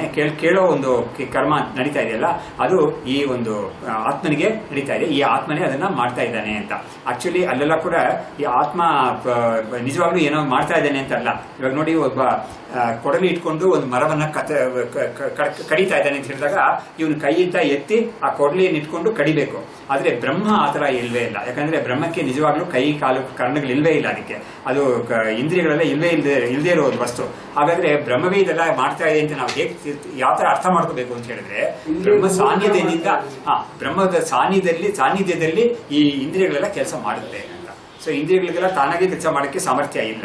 ಹೇಗೆ ಗ್ಯಾಜೆಟ್ಸ್ಗೆಲ್ಲ ತಾನಾಗಿ ಕೆಲಸ ಮಾಡಕ್ಕೆ ಸಾಮರ್ಥ್ಯ ಇಲ್ಲ, ಆ ಪವರ್ ಅನ್ನೋದು ಕೊಟ್ರೇನೆ ಕೆಲಸ ಮಾಡಕ್ಕೆ ಸಾಮರ್ಥ್ಯ ಬರುತ್ತೋ ಆ ತರ ಈ ಇಂದ್ರಿಯಗಳಿಗೆ, ಮನಸ್ಸಿಗೆ, ಬುದ್ಧಿಗೆ, ಅಹಂಕಾರಕ್ಕೆ ತಾನಾಗೇ ಒಂದು ಕೃತ್ಯವನ್ನ ಮಾಡಕ್ಕೆ ಸಾಮರ್ಥ್ಯ ಇಲ್ಲ. ಆದರೆ ಈ ಆತ್ಮನ ಒಂದು ಆತ್ಮಚೈತನ್ಯದ ಒಂದು ಸನ್ನಿಧಿಯಲ್ಲಿ ಅವುಗಳು ಕೂಡ ಪಡ್ಕೊಂಡು, ಆ ಶಕ್ತಿಯನ್ನು ಪಡ್ಕೊಂಡು ಅದರಿಂದ ಅವುಗಳು ಕೆಲಸ ಮಾಡುತ್ತೆ ಅಂತ. ಈ ತರ ಶಕ್ತಿಯನ್ನು ಪಡ್ಕೊಳ್ಳೋಕೆ ಅವಳಿಗೆ ಸಾಮರ್ಥ್ಯ ಇದೆ. They are designed. ಆ ಥರ ಡಿಸೈನ್ ಆಗಿದೆ, ಪ್ರಕೃತಿಯಿಂದ ಆ ಥರ ಡಿಸೈನ್ ಆಗಿದೆ. ಹೇಗೆ ಈ ಗ್ಯಾಡ್ಜೆಟ್ಸ್ ಎಲ್ಲ ಅದನ್ನ ಡಿಸೈನ್ ಮಾಡಿ ಅದನ್ನ ಮ್ಯಾನುಫ್ಯಾಕ್ಚರ್ ಮಾಡಿ ನಮ್ಮ ಮನೆಗೆ ಕಳಿಸ್ತಾರೆ ಅವರು. ಆದರೆ ನಾವು ಮನೆಗೆ ಕಳಿಸ್ಬಿಟ್ಟು ನಾವು ಮನೆಯಲ್ಲಿ ಕರೆಂಟೇ ಕೊಡದೆ ಹೋದ್ರೆ ಅದೇನು ಕೆಲಸ ಮಾಡೋದೇ ಇಲ್ಲ. ಹಾಗಾದ್ರೆ ಈ ಕರೆಂಟ್ ಸಿಗ್ಬೇಕಲ್ಲ, ಅದಕ್ಕೆ ಆ ಒಂದು ಇದೆ. ಈ ಬ್ರಹ್ಮದಿಂದ, ಆತ್ಮನಿಂದ ಸಿಕ್ಕೋದು, ಅದಕ್ಕೆ ಸಿಕ್ಕೋ ಪ್ರಯೋಜನ ಅದು. ಸೊ ಹೀಗೆ ಅದಕ್ಕೂ ಆ ಸಮಯದಲ್ಲಿ ಕೂಡ ಈ ಆತ್ಮ ನಾನು ಇದಕ್ಕೊಂದು ಪ್ರಯೋಜನ ಮಾಡಿಸ್ತೀನಿ, ಇದಕ್ಕೊಂದು ಕೆಲಸ ಮಾಡಿಸ್ತೀನಿ ಅಂತ ಮಾಡೋದೇ ಅಲ್ಲ. ಅದು ಅದರ ಒಂದು ರೇಂಜಲ್ಲಿ ಇವುಗಳೆಲ್ಲ ಇದ್ದಾಗ ಇವುಗಳಿಗೆ ಆ ಕೆಲಸ ಮಾಡೋ ಒಂದು ಸಾಮರ್ಥ್ಯ ಬರುತ್ತೆ ಅನ್ನೋದು ಇದ್ದೇ ಇದೆ. ಸೊ ಹೀಗೆ ಶ್ರೋತ್ರ ಇಂದ್ರಿಯದಿಂದ ಇದು ಕೇಳುತ್ತೆ. ತಥಾ ವಿಜಾನನ್ನೇ ಬುದ್ಧಿಉಪಾಧಿ ನಿಶ್ಚಿನ್ವನ್ನೇ, ಬುದ್ಧಿಯಿಂದ ಉಪಾಧಿಯಿಂದ ಇದು ತಿಳ್ಕೊಳ್ಳೋದು ಅಂತ ಇದೆಯಲ್ಲ, ನಿಶ್ಚಯ ಮಾಡೋದು ಅಂತ ಒಂದು ಫ್ಯಾಕಲ್ಟಿನ ಬುದ್ಧಿಗೆ ಹೇಳಿದ್ದಾರೆ ಶಾಸ್ತ್ರದಲ್ಲಿ. ಅದನ್ನು ಹೇಳ್ತಾ ಇದ್ದಾರೆ. ತಥಾ ರಸನೇನ ರಸಯನ್ ರಸಂ ಗೃಹನ್, ಅಂದ್ರೆ ರಸನ ಅಂತ ಒಂದು ಇಂದ್ರಿಯ ಇದೆಯಲ್ಲ, ರಸನ ಅಂದ್ರೆ ನಾಲಿಗೆ ಅಂತ ಇದೆಯಲ್ಲ, ಈ ನಾಲಿಗೆ ಅಂತ ಇಂದ್ರಿಯಕ್ಕೆ ರಸನ ಅಂತ. ಸೊ ಈ ರಸನೇಂದ್ರಿಯದಿಂದ ರುಚಿಯನ್ನ ನೋಡೋ ಒಂದು ಕೆಲಸ ಆಗ್ತಾ ಇದೆಯಲ್ಲ, ಇದು ಕೂಡ ಈ ಆತ್ಮನಿಗೆ ಆಗ್ತಾ ಇರೋದು, ಆತ್ಮನಿಂದಲೇ ಆಗ್ತಾ ಇರೋದು ಅಂತ. ಈ ಉಪಾಧಿಯಿಂದ ಆತ್ಮನೇ ಇದನ್ನ ಮಾಡಿಸ್ತಾ ಇರೋದು ಅಂತ. ತಥಾಚ ಶ್ರುತಿ, ಇನ್ನೊಂದು ತಥಾ ಗ್ರಾಣೇನ ಗಂಧಂ ಜಿಘ್ರನ್ನೇ ಭವತಿ ನತು ಸ್ವತಃ. ಹಾಗಾಗಿ ಗ್ರಾಣೇಂದ್ರಿಯ ಅಂದ್ರೆ ನಮಗೆ ಮೂಗು ವಾಸನೆಗೆ ಒಂದು ಇಂದ್ರಿಯ ಇದೆಯಲ್ಲ, ಅದ್ರ ಮುಖಾಂತರ ಈ ವಾಸನೆಯನ್ನು ಒಂದನ್ನ ತಿಳ್ಕೊಳ್ತಾ ಇದೆ ಇದು. ಆದ್ರೆ ಇವ್ರು ಹೇಳ್ತಾ ಇದ್ದಾರೆ ನತು ಸ್ವತಃ, ತಾನೇ ಮಾಡ್ತಾ ಇದೆಯಲ್ಲ ಅಂದ್ರೆ ಯಾತಕ್ಕೆ ಹೇಳ್ತಾರೆ ಅಂದ್ರೆ, ಈ ಆತ್ಮನಿಗೆ ಸ್ವತಃ ಕರ್ತೃತ್ವ ಇಲ್ಲವೇ ಇಲ್ಲ, ಅದು ಅಕರ್ತ ಅದು ವಾಸ್ತವವಾಗಿ. ಆದ್ರೆ ಅದಕ್ಕೆ ಕರ್ತೃತ್ವ ಅನ್ನೋದು ಔಪಚಾರಿಕವಾಗಿ ಹೇಳ್ತೀವಿ ಹೊರತು ಅದು ವಾಸ್ತವವಾಗಿ ಕರ್ತೃತ್ವ ಇಲ್ಲ. ಅದಕ್ಕೆ ಈ ಇಂದ್ರಿಯಗಳು ಅಂತ ಉಪಾಧಿಯಿಂದ ಅದಕ್ಕೆ ಕರ್ತೃತ್ವ ಬರೋ ತರ ಕಾಣಿಸುತ್ತೆ ಅಷ್ಟೇ ಹೊರತು ನಿಜವಾಗ್ಲೂ ಅದಕ್ಕೆ ಕರ್ತೃತ್ವ ಇಲ್ಲವೇ ಇಲ್ಲ. ನಮಗೂ ಅಷ್ಟೇನೆ, ನಾವೇ ಆತ್ಮವಾಗಿರೋದ್ರಿಂದ ನಾವು ಕರ್ತ ಭೋಕ್ತ ಅಂತ ನಾವು ತುಂಬಾ ದೃಢವಾಗಿ ನಮಗೆ ಜನ್ಮಾಂತರವಾಗಿ ನಮಗೆ ಒಂದು ಅಜ್ಞಾನದಿಂದ ಬಂದ್ಬಿಟ್ಟಿದೆ ಅದು. ಅದನ್ನ ಬಿಡಿಸಕ್ಕಾಗಿ ಇದನ್ನೆಲ್ಲ ಹೇಳ್ತಾ ಇದ್ದಾರೆ ಅವರು. ನೀನು ವಾಸ್ತವವಾಗಿ ಕರ್ತ ಅಲ್ಲ, ಭೋಕ್ತಾನೂ ಅಲ್ಲ, ನೀನು ಸುಮ್ಮನೆ ದ್ರಷ್ಟ ಅಷ್ಟೇನೆ. ಅದನ್ನ ಒಂದು ಹಂತದಲ್ಲಿ ಹೇಳುತ್ತೆ ದ್ರಷ್ಟ ಅಂತಾನೆ.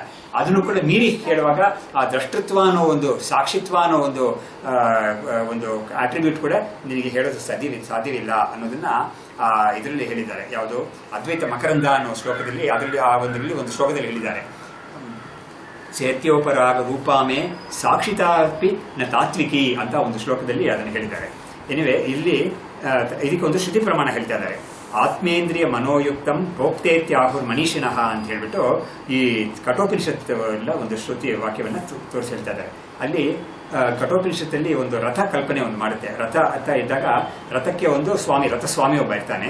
ಆಮೇಲೆ ರಥಕ್ಕೆ ಕುದುರೆಗಳೆಲ್ಲ ಕಟ್ಟಿರ್ತಾರೆ. ಆಮೇಲೆ ರಥಕ್ಕೆ ಚಕ್ರಗಳೆಲ್ಲ ಇರುತ್ತೆ. ರಥ ಒಂದು ಕಡೆಯಿಂದ ಇನ್ನೊಂದು ಕಡೆ ಹೋಗುತ್ತೆ. ಕುದುರೆಗಳು ಎಲ್ಲಿ ಕರ್ಕೊಂಡು ಹೋಗುತ್ತೋ ಅಲ್ಲಿ ಹೋಗುತ್ತೆ. ಬಟ್ ಕುದುರೆಗಳು ಕೂಡ ಆ ರಥಸ್ವಾಮಿ ಎಲ್ಲಿ ಹೋಗ್ಬೇಕು ಅಂತ ಅನ್ಕೊಳ್ತಾನೋ ಆ ರೀತಿಯಲ್ಲಿ ಚಾಲನೆ ಮಾಡ್ತಾನೋ, ಅದನ್ನ ಒಂದು ಡ್ರೈವರ್ ಇರ್ತಾ ಇದ್ದಾನೊಬ್ಬ.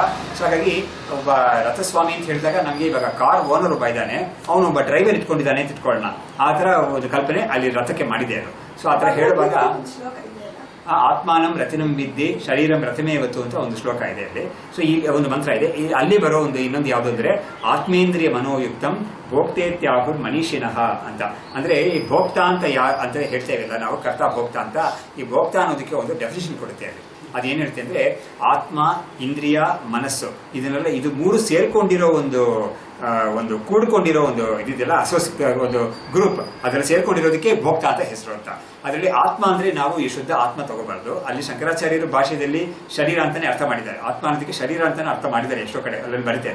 ಸೊ ಹೀಗಾಗಿ ಶರೀರ, ಮನಸ್ಸು, ಆಮೇಲೆ ಆತ್ಮ, ಇಂದ್ರಿಯ, ಮನೋಯುಕ್ತ, ಇಂದ್ರಿಯಗಳು, ಮನಸ್ಸು, ಶರೀರ ಇದೆಲ್ಲ ಸೇರ್ಕೊಂಡಾಗಲೇ ನಿಮಗೆ ಭೋಕ್ತ ಅಂತ ಬರೋದು. ಅದಕ್ಕೇನೆ ನೋಡಿ ಈ ಒಂದು ಶರೀರವನ್ನ ಬಿಟ್ಟು ಜೀವ ಹೊರಟು ಇನ್ನೊಂದು ಶರೀರವನ್ನು ಹೋಗುತ್ತಲ್ವ. ಈ ಶರೀರವನ್ನು ಬಿಟ್ಟು ಸಾವು ಅಂತ ಹೇಳ್ತೀವಲ್ಲ ನಾವು, ಸಾವು ಅಂತ ಹೇಳುವಾಗ ಈ ಶರೀರವನ್ನು ಬಿಟ್ಟು ಆ ಜೀವ ಹೋಗ್ಬಿಡುತ್ತೆ, ಹೊರಗಡೆ ಹೋಗ್ಬಿಡುತ್ತೆ. ಅದು ಹೋದಾಗ ಅದಕ್ಕೆ ಅದು ಇನ್ನೊಂದು ಶರೀರ ಪಡ್ಕೊಳ್ಳುವ ತನಕ ಅದಕ್ಕೆ ಆ ಮಧ್ಯ ಒಂದು ಟೈಮ್ ಗ್ಯಾಪ್ ಇರುತ್ತಲ್ಲ, ಆ ಟೈಮ್ ಗ್ಯಾಪ್ ಅಲ್ಲಿ ಅದಕ್ಕೆ ಭೋಗ ಇದೆಯಾ ಇಲ್ವಾ ಅಂತ ಒಂದು ಕ್ವೆಶ್ಚನ್ ಮಾಡಿದಾಗ ಅದಕ್ಕೆ ಭೋಗ ಇರೋದೇ ಇಲ್ಲ ಅದಕ್ಕೆ. ಯಾಕೆಂದ್ರೆ ಇಲ್ಲ, ಅದಕ್ಕೆ ಈ ಭೋಗ ಮಾಡೋಕ್ಕೆ ಶರೀರ ಬೇಕು. ಅದಕ್ಕೆ ಹೇಳಕ್ ಬಂದೆ ನಾನು.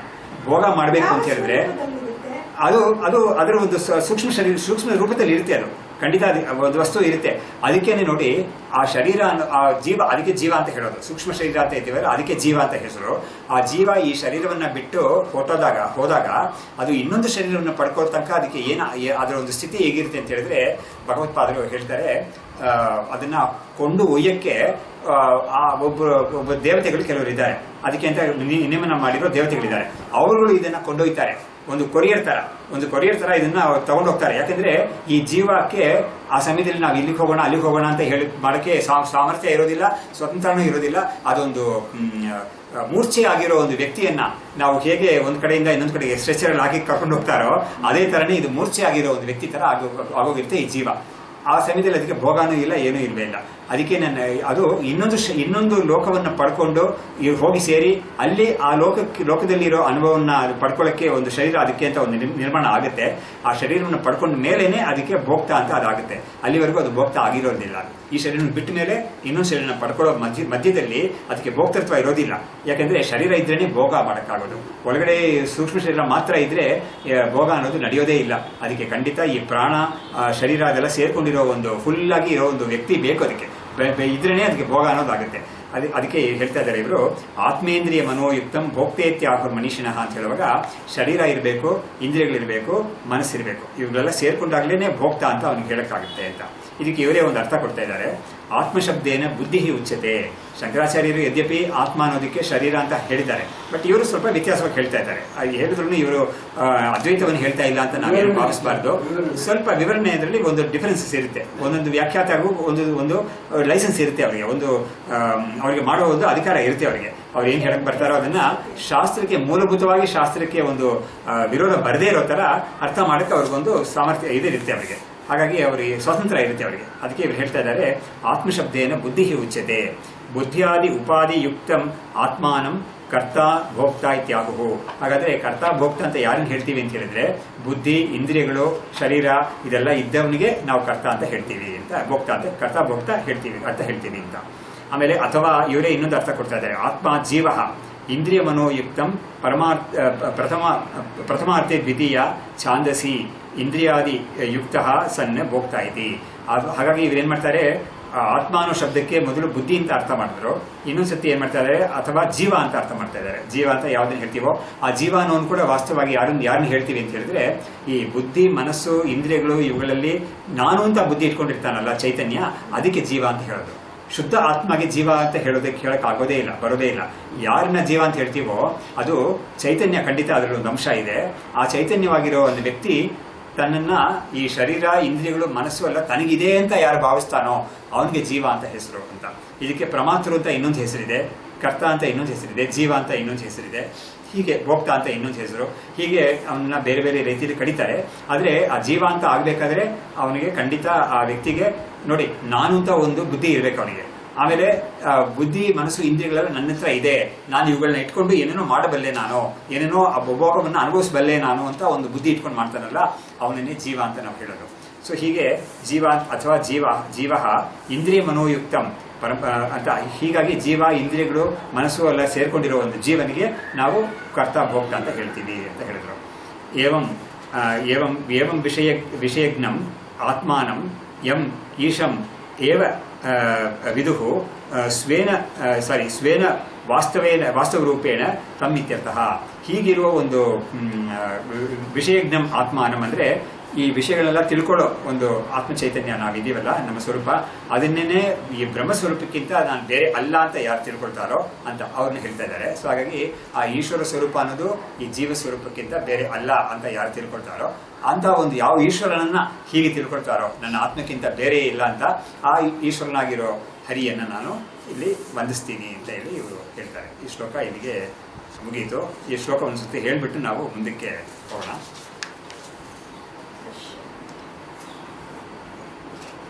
ಪಶ್ಯನ್ ಶೃಣ್ವನ್ ಅಂತ ಒಂದು ಸತಿ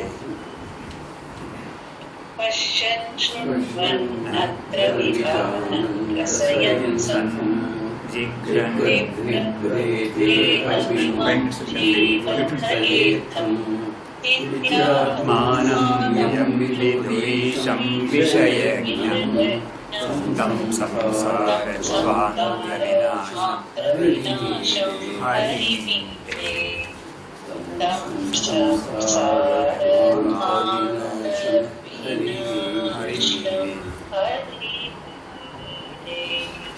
ಈಗ ಮುಂದಿನ ಶ್ಲೋಕವನ್ನ ಅವರು ತುಂಬಾ ದೀರ್ಘವಾದ ಒಂದು ಪೀಠಿಕೆ ಕೊಡ್ತಾ ಇದ್ದಾರೆ. ಅದು ಅಷ್ಟೇನೆ ತುಂಬಾ ಶಾಸ್ತ್ರಾರ್ಥ ಇರುತ್ತೆ. ಅದು ಮುಂದಿನ ಶ್ಲೋಕ ಯಾವ ವಿಷಯದಲ್ಲಿ, ಆ ಶ್ಲೋಕದಲ್ಲಿರೋ ವಿಷಯವನ್ನ ಇವರು ಯಾವ ಒಂದು ಶ್ರುತಿ ವಾಕ್ಯಗಳೆಲ್ಲ ಅದರಲ್ಲಿ ಇದೆ ಅಂತ ಇವರು ಕಂಡುಹಿಡಿದಿದ್ದಾರೋ ಅದನ್ನ ಅವರು ವ್ಯಾಖ್ಯಾನ ಮಾಡ್ಕೊಂಡು ಹೋಗ್ತಾ ಇದ್ದಾರೆ. ಸೊ ಹೀಗೆ ಇವರು ಮಾಂಡಕ್ಯ ಉಪನಿಷತ್ತಿಂದ ಒಂದು ಭಾಗವನ್ನು ಹೇಳ್ತಾರೆ. ನೋಡಿ, ನಾವು ಇದುವರೆಗೂ ಎಷ್ಟೊಂದು ಉಪನಿಷತ್ತುಗಳ ಭಾಷೆಗಳು ನೋಡಿದೀವಿ ಅಂತ ಹೇಳಿದ್ರೆ, ಬೃಹದಾರಣ್ಯಕ ನೋಡಿದ್ವಿ ಅಂತರ್ಯಾಮಿ ವಿಷಯಕ್ಕೆ ಹೇಳಕ್ಕೆ. ಇವಾಗಲೇ ಕಠೋಪನಿಷತ್ತು ನೋಡಿದ್ವಿ ನಾವು. ಇದಕ್ಕೆ ಮುಂಚೆ ಅವರು ತೈತಿರಿಯ ಉಪನಿಷತ್ತೆಲ್ಲ ಹೇಳಿದ್ದಾರೆ, ಸೃಷ್ಟಿ ವಿಷಯ ಎಲ್ಲ ಹೇಳುವಾಗ. ಹೀಗೆ ಬೇಕಾದಷ್ಟು ಶ್ರುತಿಗಳ ಮುಂಡಕೋ ಹೇಳಿದ್ರು, ಯಾವುದೋ ದ್ವಾಸುಪರ್ಣ ಹೇಳುವಾಗ ಮುಂಡಕೋಪನಿಷತ್ತು ಹೇಳಿದ್ರು, ಶ್ವೇತಾಶ್ವತರ ಉಪನಿಷತ್ತು ಹೇಳಿದ್ರು, ಇದು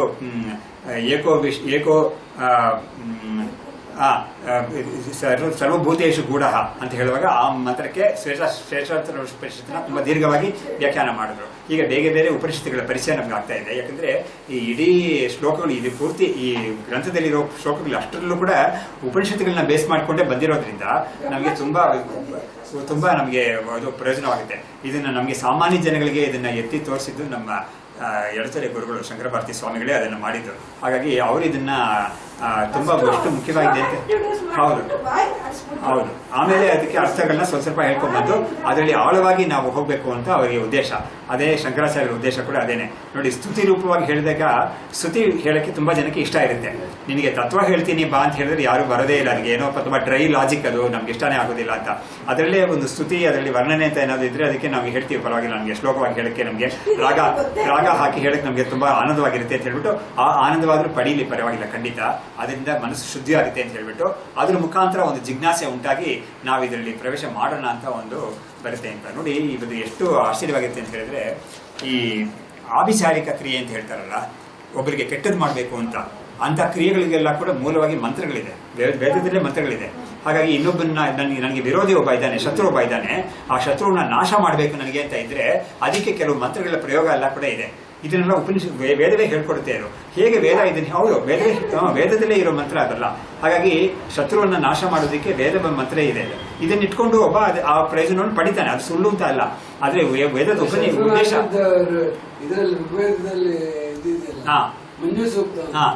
ಏನೇ ಇದ್ರು ಕೂಡ ಇದು ಮಾಡೋದು ಯಾತಕ್ಕೆ, ಇದು ಎಲ್ಲ ವೇದದಲ್ಲಿ ಯಾತಕ್ಕೆ ಇದೆ ಅಂತ ಕೇಳಿದ್ರೆ ಇದಕ್ಕೆ ಕೂಡ ಒಂದು ಉಪಪತ್ತಿ ಹೇಳಿದ್ದಾರೆ ಕೆಲವರು. ಏನ್ ಹೇಳ್ತಾರೆ ಅಂದ್ರೆ, ನೋಡು, ವೇದದಲ್ಲಿ ಒಬ್ಬ ಮನುಷ್ಯನಿಗೆ ನಾನಾ ತರವಾದ ಯೋಚನೆಗಳಿರುತ್ತೆ, ನಾನಾ ತರವಾದ ಬುದ್ಧಿ ಇರುತ್ತೆ ಅವನಿಗೆ. ನೋಡಿ, ಚತುರ್ವಿಧ ಪುರುಷಾರ್ಥ ಅಂತ ಹೇಳುವಾಗ ಒಬ್ಬನಿಗೆ ಒಂದು ಸ್ತ್ರೀ ಕಾಮ ಅಥವಾ ಪಶುಕಾಮ ಅಥವಾ ಬೇರೆ ಲೋಕಗಳ ಕಾಮ, ಯಾವ ಕಾಮನೆಗಳಿದ್ರು ಕೂಡ ಅದನ್ನೆಲ್ಲ ಪೂರ್ತಿ ಮಾಡಕ್ಕೆ ಈ ಉಪನಿಷತ್ತು ಕಾಮಧೇನು ತರ ನಿಂತಿದೆ. ವೇದಗಳು ಕಾಮಧೇನು ತರ ನಿಂತಿದೆ. ಅದನ್ನೇ ಗೀತೆಯಲ್ಲಿ 3ನೇ ಅಧ್ಯಾಯದಲ್ಲಿ ಈ ಒಂದು ಉಪನಿಷತ್ತುಗಳ ವೇದಗಳನ್ನೆಲ್ಲ ನೀವು ವೇದಗಳನ್ನ ಸಹಯಜ್ಞ ಪ್ರಜಾ ಸೃಷ್ಟ ಪುರೋವಾಚ ಪ್ರಜಾಪತಿ ಅನೇನ ಪ್ರಸವಿಶ್ವಧ್ವಂ ಯೇಷವೋಸ್ತು ಇಷ್ಟಕಾಮದುಃಖ ಅಂತ ಹೇಳ್ಬಿಟ್ಟು ನಿಮ್ಗೆ ಇಷ್ಟಾರ್ಥಗಳೆಲ್ಲ ನೀವು ಸಾಧನೆ ಮಾಡ್ಕೋಬಹುದು ಈ ವೇದಗಳನ್ನ ಇಟ್ಕೊಂಡು ಯಜ್ಞ ಯಾಗಾದಿಗಳ ಮುಖಾಂತರ ಅಂತ ಹೇಳ್ಕೊಟ್ಟಿದ್ದಾನೆ ಪ್ರಜಾಪತಿ ಅಂತ ಗೀತೆಯಲ್ಲಿ ಹೇಳಿದೆ ಅದು. ಸೊ ಹೀಗೆ ಮಾಡುವಾಗ ಆ ಚತುರ್ವಿಧ ಪುರುಷಾರ್ಥದಲ್ಲಿ ಒಬ್ಬನಿಗೆ ಶತ್ರುನ ನಾಶ ಮಾಡಿದ್ರೇನೆ ನನಗೆ ನೆಮ್ಮದಿ ಸಿಕ್ಕೋದು ಅಂತ ಯಾರಾದ್ರೂ ಮಾಡ್ತಾನೆ ಅಂತ ಹೇಳಿದ್ರೆ ಅವನಿಗೂ ಕೂಡ ಇದರಲ್ಲಿ ದಾರಿ ತೋರಿಸುತ್ತೆ ಅದು. ಬಟ್ ತೋರಿಸುವಾಗ ಕೂಡ ಏನು ಅಂತ ಅದರ ಒಳಗಡೆ ಗುಟ್ಟು ಏನು ಅಂತ ಹೇಳಿದ್ರೆ ಅವನು ವೇದಕ್ಕೆ ತಾನೇ ಬಂದು ಇದನ್ನು ಮಾಡ್ದ. ಅವನು ಇದನ್ನು ಮಾಡ್ತಾ ಇರುವಾಗಲೇ ಅವ್ನಿಗೆ ಏನಾಗುತ್ತೆ ಅಂದ್ರೆ ಉತ್ತರ ಅವನಿಗೆ ಇದನ್ನ ಹೇಳ್ಕೊಡೋರು ಒಬ್ರು ವೇದ ವೇದ ವಿದ್ವಾನಾಗಿರ್ತಾರೆ, ಅವರು ಸಾತ್ವಿಕವಾಗಿರ್ತಾರೆ, ಅವ್ರ ಹತ್ರನೇ ಕಲ್ತಿರ್ತಾನೆ ಇವನು ಅಂತ ಇಟ್ಕೊಳ್ಳೋಣ. ಬಟ್ ಅಂಥವ್ರ ಜೊತೆ ಇವನ್ ಸಂಪರ್ಕ ಇವನಿಗಾಗುತ್ತೆ. ಆಮೇಲೆ ಪುರೋಹಿತಗಳನ್ನ ಇಟ್ಕೊಂಡು ಇವನಿಗೆ ಕೆಲಸವನ್ನು ಮಾಡಿಸ್ತಾನೆ. ಅವಾಗ ಏನಾಗುತ್ತೆ, ಒಂದು ಸತ್ಸಂಗ ಇವನಿಗೆ ಅದ್ರ ಮುಖಾಂತರ ಸಿಕ್ಕಿ, ನೋಡು ನನಗೆ ವೇದ ನನಗೆ ಈ ಒಂದು ಇಷ್ಟಾರ್ಥ ನನಗೆ ಬೇಕಾಗಿತ್ತು, ಅದನ್ನ ಇದು ಸಾಧನೆ ಮಾಡಿಕೊಡ್ತಾ ಇದೆ ಈ ವೇದ. ಹಾಗಾದ್ರೆ ನನಗೆ ಇದಕ್ಕಿಂತ ಬೇರೆ ಕೆಲವು ಇಷ್ಟಾರ್ಥಗಳನ್ನ ಕೂಡ ಇದು ಸಾಧನೆ ಮಾಡೋಕ್ಕೆ ಸಾಮರ್ಥ್ಯ ಇದೆ ಅಂತ ಗೊತ್ತಾಗುತ್ತೆ ಅದಕ್ಕೆ. ಹಾಗಾಗಿ ನೋಡಿ ಅದರಿಂದಲೇ ನಮ್ಮ ಸಮಾಜದಲ್ಲಿ ಕೆಲವರಿಗೆ ಪವಾಡಗಳು ತೋರಿಸ್ತಾರೆ ಕೆಲವರು ಅಂತ ತುಂಬಾ ಜನ ಹೋಗ್ತಾರೆ, ಅವ್ರ ಹತ್ರಕ್ಕೆ ಹೋಗ್ತಾರೆ. ಬಟ್ ಪವಾಡಗಳ ಮುಖಾಂತರವಾಗ್ಲೂ ಭಗವಂತನ ಹತ್ರ ಬರಲಿ ಅಂತ ಒಂದು ಉದ್ದೇಶ. ಅದ್ರ ಮುಖಾಂತರ ಬರ್ತಾನೆ, ಬಂದ್ಬಿಟ್ಟು ಅದಕ್ಕಿಂತ ಉತ್ತಮವಾಗಿರೋ ಒಂದು ವಿಷಯವನ್ನು ಕೂಡ ಕೊಡಕ್ಕೆ ಸಾಮರ್ಥ್ಯ ಇದೆ ಇದಕ್ಕೆ ಅಂತ ತಿಳಿದು ಅದಕ್ಕೆ ಹೋಗ್ತಾನೆ ಆಮೇಲೆ. ಸೊ ಹೀಗೆ ಅವನಿಗೆ ಈ ಒಂದು ಕೀಳಾದ ಒಂದು ವಿಷಯಕ್ಕೆ ಅವನು ಬಂದರೂ ಕೂಡ ಅದರಿಂದ ಅವನು ಮೇಲಕ್ಕೆ ಹೋಗೋಕ್ಕೆ ಸಾಧ್ಯತೆ ಇದೆ ಅನ್ನೋದ್ರಿಂದ ಈ ವೇದದಲ್ಲೇ ಕೂಡ ಇಂಥ ವಿಷಯಗಳೆಲ್ಲ ಕೂಡ ಹೇಳಿದ್ದಾರೆ ಅಂತ ಕೆಲವರು ತೋರಿಸ್ಕೊಡ್ತಾರೆ. ಅದಿಲ್ಲ, ಅವನಿಗೆ ಪಾಪ ಇದೆ ಅಂತ ಅದನ್ನು ಹೇಳ್ತಾರೆ. ಈ ತರ ಮಾಡಿದ್ರೆ ಅವನಿಗೆ ಪಾಪ ಉಂಟು ಹೇಳುತ್ತೆ. ಅವನು ಏನ್ ಮಾಡ್ತಾನೆ, ಮಾಡೋನು ನನಗೆ ಪಾಪ ಬಂದ್ರೂ ಪರವಾಗಿಲ್ಲ, ನನ್ನ ಶತ್ರು ನಾಶ ಆಗ್ಬೇಕು ಇವತ್ತು ಅಂತ ಅವನಿಗೆ ಬುದ್ಧಿ ಇರುತ್ತೆ. ಅದು ನನ್ನ ಶತ್ರು ನಾಶ ಆದ್ರೆ ಸಾಕು, ನನಗೆ ಅದೇ ಸಂತೋಷ. ನನಗೆ ಪಾಪ ಅನ್ನೋದು ಯಾವಾಗ ಮುಂದೆ ತಾನೇ ಯಾವಾಗ ಬರೋದು, ಬಂದ್ರೆ ಬಂದ್ಕೊಂಡು ಹೋಗ್ಲಿ, ಅವಾಗ ಅನ್ಸ್ಕೊಂಡು ಹೋಗ್ತೀನಿ, ನನಗೆ ಇವತ್ತು ಶತ್ರು ನಾಶ ಆಗ್ಬೇಕು ನನಗೆ ಅಂತ ಅವನ ಬುದ್ಧಿ ಇರುತ್ತೆ. ಇರುತ್ತೆ. ಹೀಗೆ ಒಬ್ಬ ಬಂದು ಅವನಿಗೆ ಉತ್ತರೋತ್ತರ ಅವನಿಗೆ ಈ ಒಂದು ಸತ್ಸಂಗದಿಂದ, ವೇದದ ಒಂದು ಸಂಘದಿಂದ ಅವನಿಗೆ ವೇದ ಇಷ್ಟೇನಾ, ಇದಕ್ಕಿಂತ ಇನ್ನೂ ಕೆಲವೆಲ್ಲ ಹೇಳ್ಕೊಡ್ತಾರೆ, ತೋರಿಸ್ಕೊಡ್ತಲ್ಲ ನನಗೆ ಸುಖವಾಗಿ ಪುಣ್ಯವನ್ನು ಕೂಡ. ಇದರಲ್ಲಿ ವೇದದಲ್ಲಿ ಒಂದು ಶರೀರ ಈಗ ಪ್ರಾಣ ಹೋಗುತ್ತೆ ಅನ್ನೋದನ್ನು ಬದುಕ್ಸಕ್ಕೆ ಅದಕ್ಕೆಲ್ಲ ಕೂಡ ಇದೆ ಅಂತ ಹೇಳ್ತಾರೆ.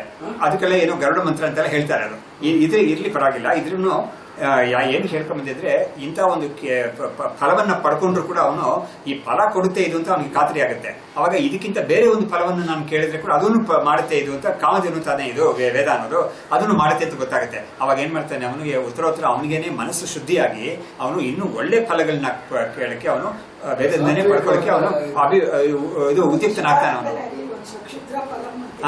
ಕರೆಕ್ಟ್. ಹೀಗೆ ಬರೋದು. ಸೊ ಇಲ್ಲಿ ಈ ಶ್ಲೋಕದಲ್ಲಿ ಇವರು ನಾನು ಏನಕ್ಕೆ ಕೇಳಿ ಬಂದಿದ್ರೆ, ಬೇಕಾದಷ್ಟು ಉಪನಿಷತ್ತುಗಳನ್ನೆಲ್ಲ ಈ ಶ್ಲೋಕಗಳು ಹೇಳ್ತಾ ಇದೆ. ಇಲ್ಲಿ ಮಾಂಡವ್ಯ ಉಪನಿಷತ್ತಿಂದ ಒಂದು ವಿಷಯವನ್ನ ಹೇಳಿ, ಕೆಲವು ಮಂತ್ರಗಳನ್ನ ಇಲ್ಲಿ ಹೇಳಿ ಅದಕ್ಕೆ ಅರ್ಥವನ್ನು ಇವರೇ ಹೇಳ್ತಾ ಇದ್ದಾರೆ. ಮಂತ್ರ ಮೊದಲು ಹೇಳ್ತಾ ಇದ್ದಾರೆ.